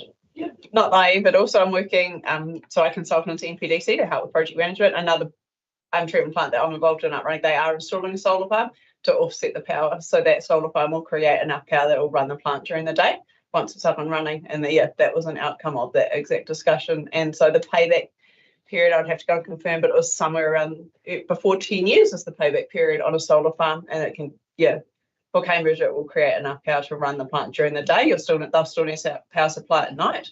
Yeah, that is what their plan is for that exact reason. Again, moving from what is a largely pond-based plant system to a mechanical system and trying to offset those OPEX costs a little bit. Yeah. It is being done. The other thing I might say from a more technical perspective, from a risk technical perspective, is really thinking about when we're saying what the key controls are, ask ourselves whether those key controls are actually going to mitigate the risk that we're talking about. So with one of the risks being about Te Taumata-Arawai, their standards not coming in until August 2025, we're saying our control is that the standards are unknown and we'll find out later kind of thing. Yeah. Not so that I don't agree with that's what we need to do, but ask ourselves whether that's really a control that will mitigate the risk that we're talking about. Yeah. Yeah. So if we could be thinking about those as well, that'd be fantastic. Thank you. Yes. Do you have another question? Because when do we expect the resource consent to be approved? Yeah, so I'm managing that project as well. So we have received submissions at the moment, and that's sitting with us. So I'm meeting with the executive team this afternoon to request that we go to Regional Council and have a hearing date set. So Regional Council about a month ago suggested if we were to request a hearing date, it would be around March or April. So the reason for requesting one is that it puts an end period on that submission and the negotiations. It keeps people focused because we could spend a lot of time negotiating with the parties and not go anywhere. So not that we want to necessarily end up at a hearing, but it helps put a line in the sand that says we're working to that date and everyone is focused on trying to find a resolution rather than having a cost of going to a court hearing. But in saying that, assuming the date is somewhere around April, or it could even be May now, if we haven't resolved it by then, we probably really as a council do want that to be set for us before we're getting too far into the plant being built. And so going through a hearing and having our science understood and hopefully supported through a consent hearing would give us that stability. So that's going forward in front of the executive team this afternoon for me to go and ask for that date to try and help keep focus on getting that an outcome to that. Yeah, which I think the process illustrates, I think, the concerns we've acknowledged for some time now, that looking at point discharge in isolation, we've mitigated that to some extent by reconsenting all our plants at the same time. But if we'd followed the traditional path of looking at empty point discharge in isolation, we get driven down the path of what I'd call, potentially significant over-design. Yeah. And I say that not to be, well, I'm only saying that because we're doing it without having context for the wider catchment. Yeah, so by requesting that data, it kind of helps us control or get an outcome to that risk. Yeah. In relation to this particular one, firstly, I want to say thank you for raising it in your CEO report and actually following through and making sure that it does come through. I will say from my perspective, even though I like looking at risk, there was a lot to take it, but have appreciated and the cordial that you're given today to simplify that even further. So really appreciate that. I think this is helpful to give us a really good understanding of what the risks are in relation to these major projects. And just want to say thanks.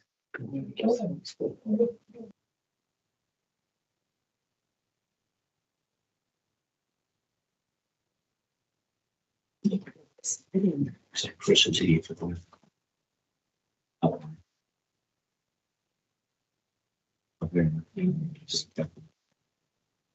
to you to Chris. Yeah, good afternoon, Chris Lee, the project manager for both the Matamata Indoor Stadium and the Matamata Main Playground.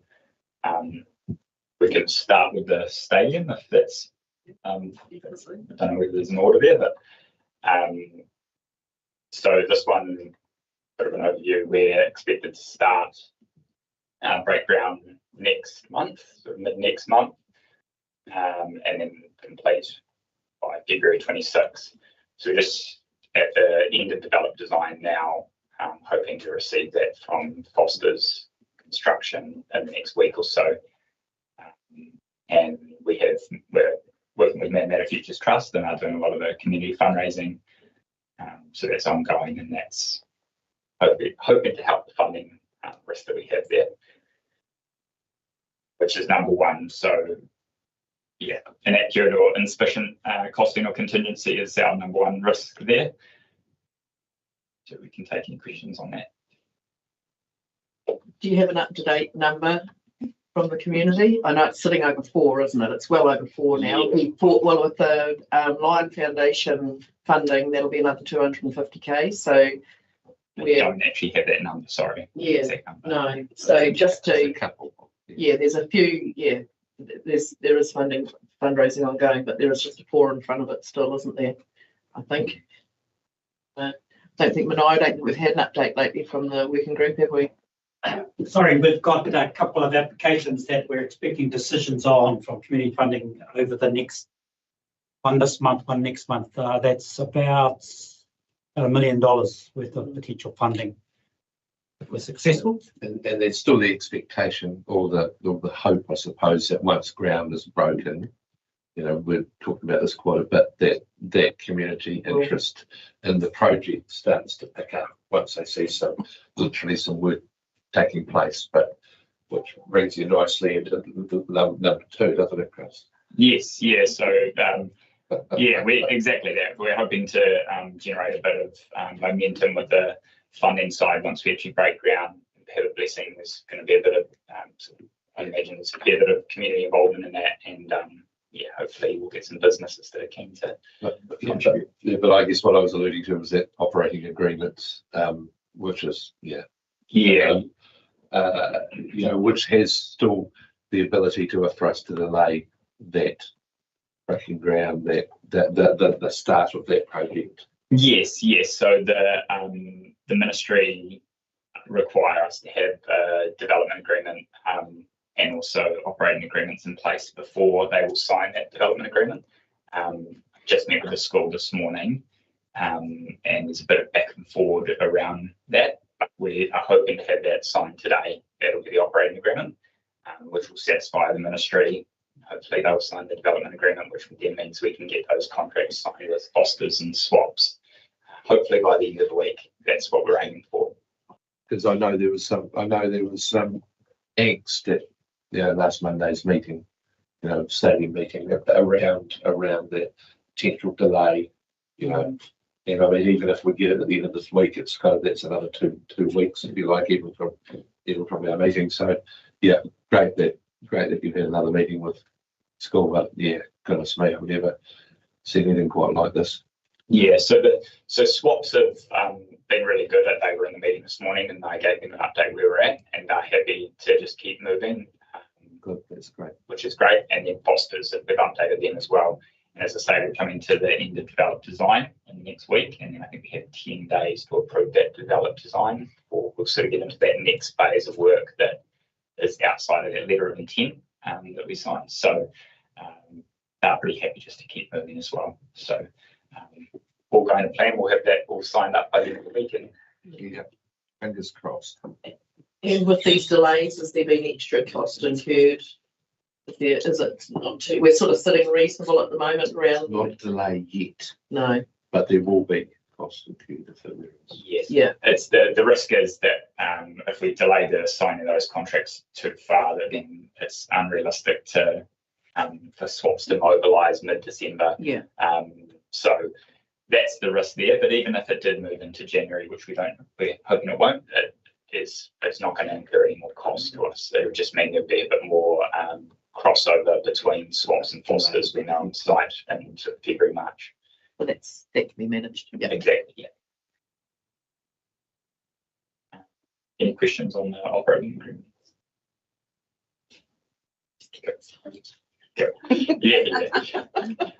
Yeah. So the third risk is delays. So missed deadlines, inaccurate scheduling, and things like that. Yeah. just on that one, that one actually felt like everything that could go wrong in a project. And so I was like, oh, that's a nice catch-all. Yeah, for sure. And there, we're working with Dylan Workman from Frequency, who was one of the shortlists that the ministry had to have involved in the project. And he's been awesome throughout the process. So he's helping to reduce these risks and been really good with estimating and scheduling. So it's been great so far. And I guess that assures us that there is a person that's doing this sort of work all the time. And you'll be learning heaps from it too, Chris, no doubt. For sure, yeah. And Dylan was involved in the King Country build down in Equity as well. So yeah, great. There's a lot of lessons learned from that. The next one's Brandon Rett. Just a lot of expectations and from the community around this one. So yeah, just making sure we manage that.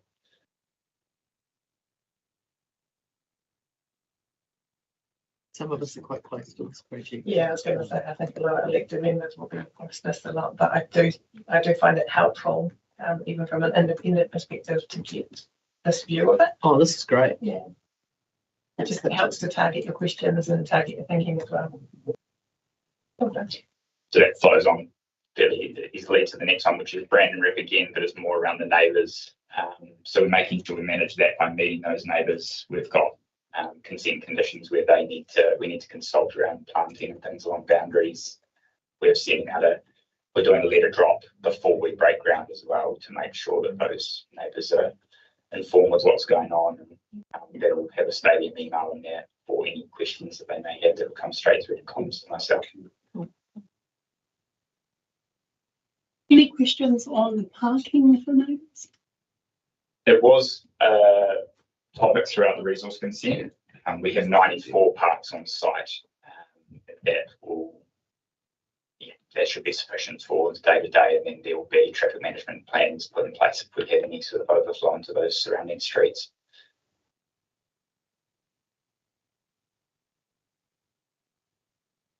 Yep, that's us. We'll move on to the playground. So this one, we've had community consultations complete. Matamata Futures Trust, again, are a partner on this one. They're fundraising for equipment and have done a great job so far. I know that they've also been donated a house and land package where they'll pay the cost and make all the profits of the builders and other studies that are coming into play there. So that should help fundraise some more. We've approved the design at 75%, and we're just waiting on that detail to come through. Sort of in the next week, we should have 100%. Then we'll do another process of approving that, and then we're expecting to start around the June next year, subject to receiving all the funding. That sort of flows into the first risk, which is delays. We can't start, or we can't confirm design until we've got that budget. So we're working to the latest we had was a $2.6 million playground. Council obviously put in 1.5, so the trust are trying to raise that 1.1. They believe it's very realistic, and they're on track for that. But we won't be able to sign contracts and things until we've got all that funding in place. But they are going to be purchasing the equipment, and that will be donated through to council. So just to clarify, the public were going to put in 1.5. So have they now lowered their where they're going to sit to get to that 2.6? So they're going to contribute 1.1. Yes. That's where it's sitting now. Yes, that's where it's sitting. We're waiting for the final. Once we've got 100% of the design, we'll do another costing. But the latest costing, which is a little bit outdated, was 2.6. But through discussions around there, it actually could come down because that 2.6 was estimated at probably the peak of the market. Yeah. And as we've seen with the stadium, it's actually come down from there. So we're hoping that'll be the case, but we're yet to see that. So they're about close to about 700,000 brave now, aren't they? Yes. Yeah. Had a roller skating disco the other night just for kids and stuff. Need a stadium. Yeah. No. So, but they are still very active in the fundraising space. Yeah. Yeah, and they are hoping to push quite a bit harder once the contracts for the stadium are in place. But because they're sort of in hand, they don't want to go and approach some of these businesses that are helping with the stadium. They're fully committed to the stadium. So hopefully that'll be the case. But they've got a lot of events planned, and it's been pretty positive.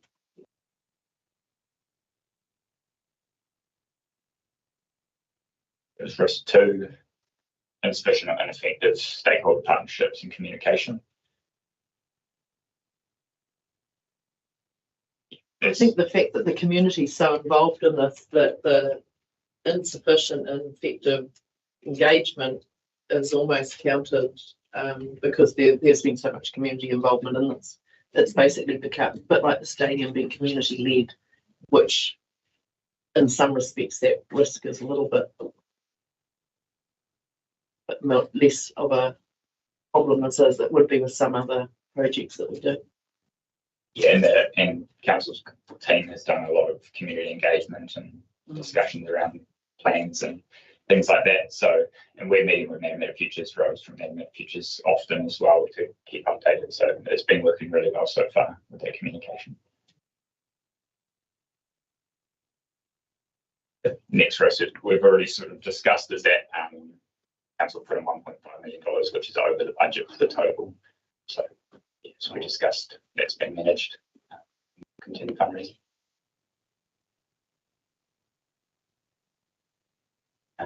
Which flows onto the next one really. It's an inaccurate or insufficient costing contingency. There is a risk that the community don't get to that 1.1, but at that point we will stage it. And there's quite an easy cut-off on one side of the path to remove swings and courts. So, yeah, and when that costing comes out as well, we will get a specific cost once that's removed, and then that sort of sets those 2 fundraising goals. And we can just work to that, and then it can be a stage. Matamata Futures are committed to continue fundraising for that later down the line. We do end up staging it. Because I'll just interrupt you to say that Matamata Gary has to go. So thank you, Matamata Gary.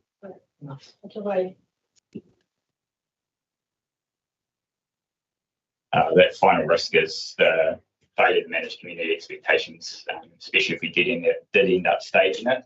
Just managing those expectations when people see a $2.6 million playground plans and things in the consultation, and then something's removed. Just managing that and explaining that. So we believe that it's only going to be a small amount if it is, and we can manage that.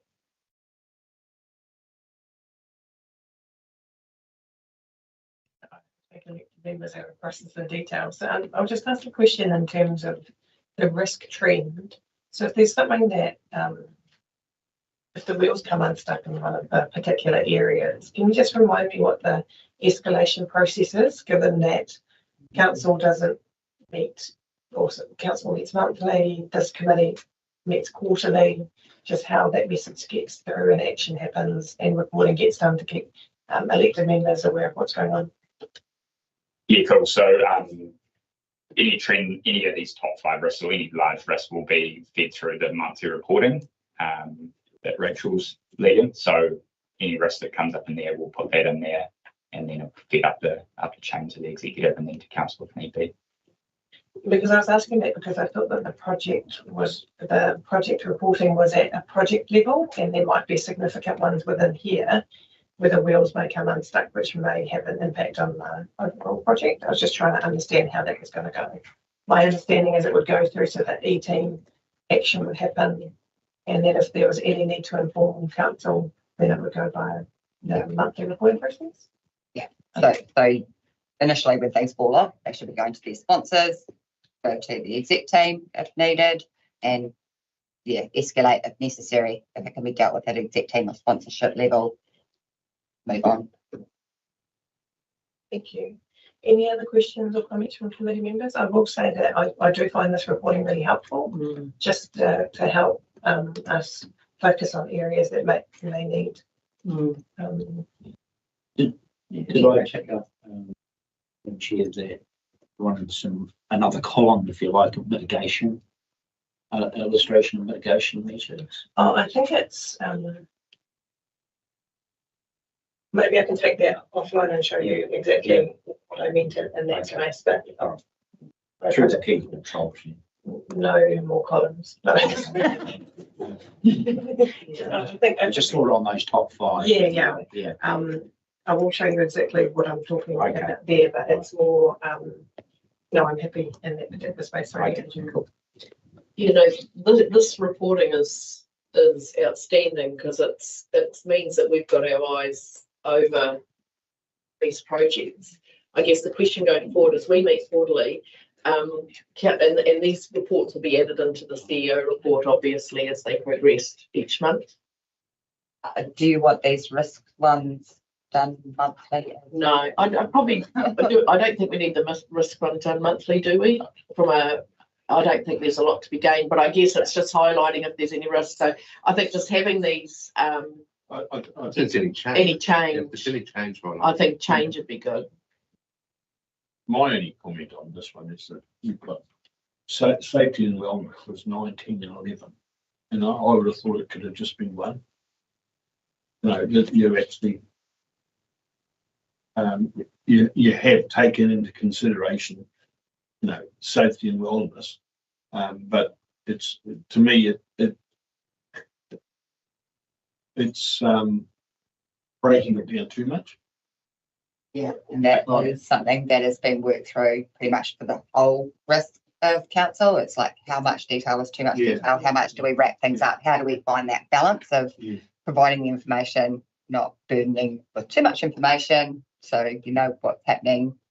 So I think that's just the whole process for the whole risk management. The reporting is, there's so much of it, all right, it needs to just condense it. Yeah, it can definitely come down into this report. It could be one. I think that's flowed through from the risk register, where you've obviously got your mitigation measures, which are very different between electrocution and machinery. So it sort of flows through from there, but it could be. Actually, I think you might be heading towards a point that we need to consider in terms of when we get this reporting. Are we satisfied with the reporting as it is, or would we potentially just want to see the heat map and the 5 risks and whether the trend has changed? So I'm just seeking what the appetite of the committee is in terms of what they would like to see, because council might have a different perspective too. So from my perspective of the Risk and Assurance Committee, because we potentially only get to see this every quarter, I would like to see the full information. But if I was in the council sitting, I might only want to see the risk map and the top 5. Yes. Because you're probably seeing it more regularly. Just because the question here is what information does council need? What information should the Risk and Assurance Committee and what work? I'm looking at the work that's involved. I'm looking at top. You know, actually, I don't look at the heat map. It's confusing for me. All right, so I find it just that look, the narrative that says these are the issues. All right, and that's that. You know, well, it's 1 to 11 here, but 1 to 5, yeah. So I'm just going to put something to the table with, from the Risk and Assurance Committee perspective, I would like to continue to see this level of reporting. Yes.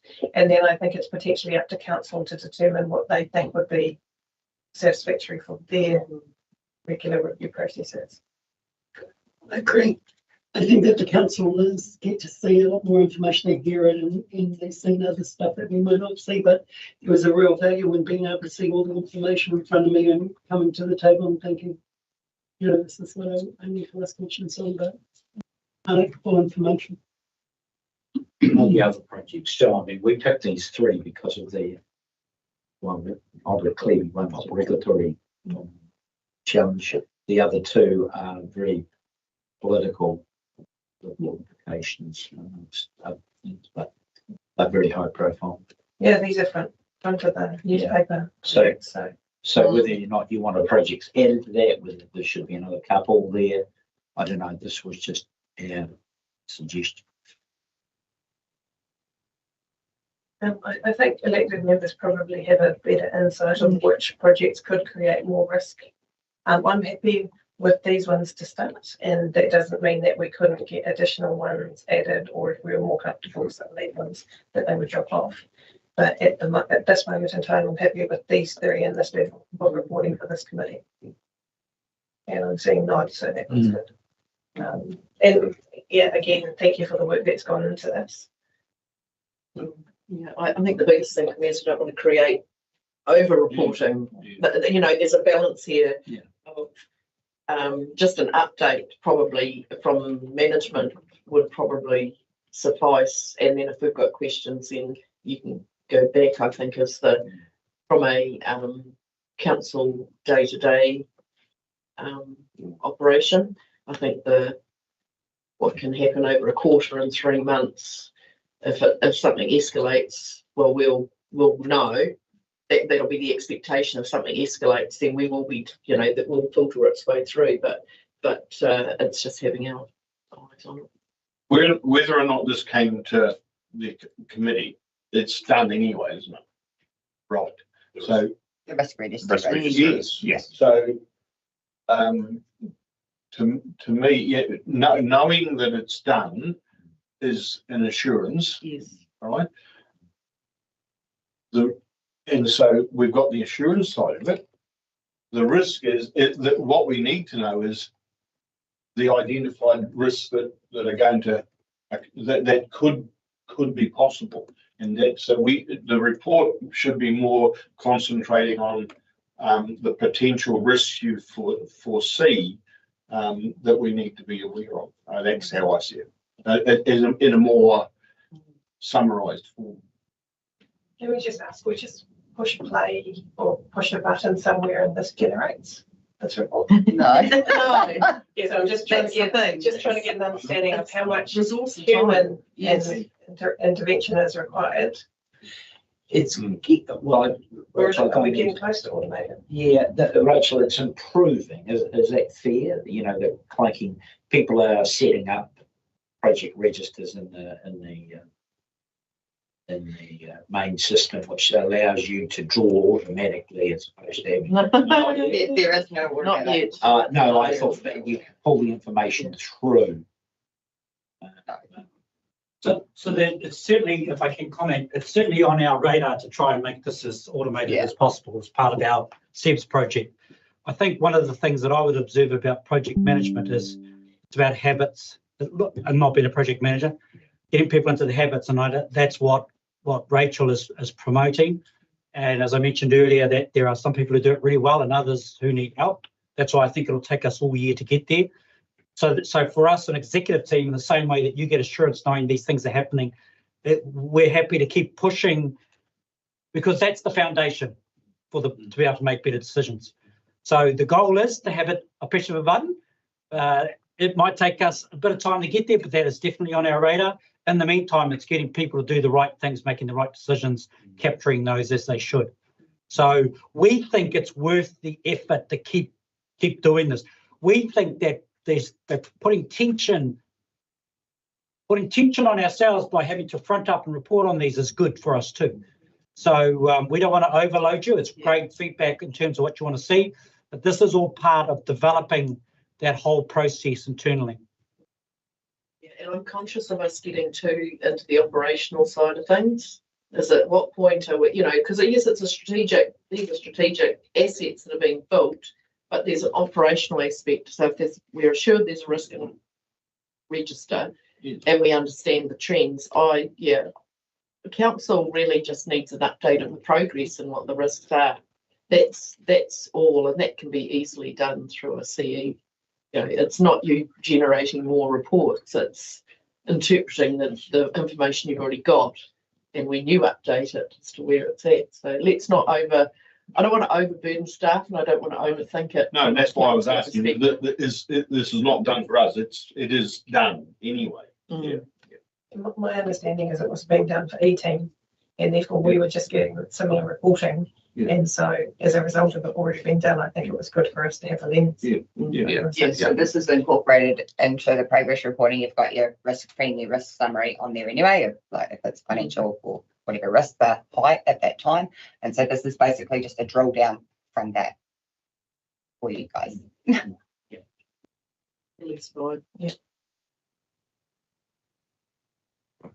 Thank you. Great. This is real. Like this really takes us into another step of governance.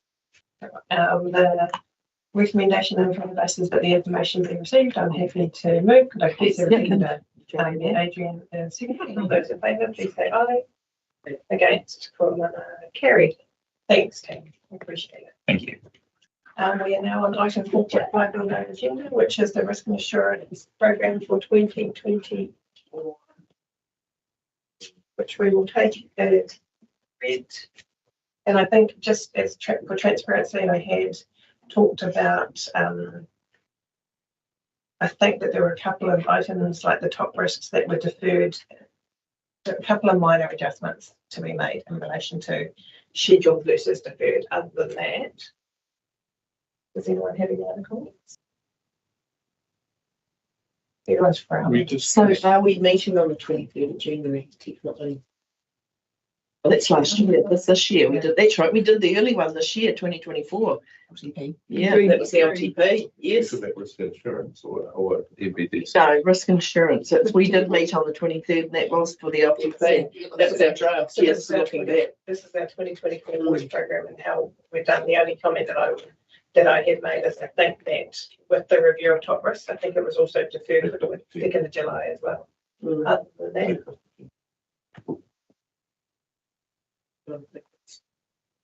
I'm happy to receive the report. Councillor Bruce, they have a second. All those in favour, please say aye. Against, carried. We need to move into public excluded. Adrian moving. Deputy Mayor James is seconding. All those in favour, please say aye. Against,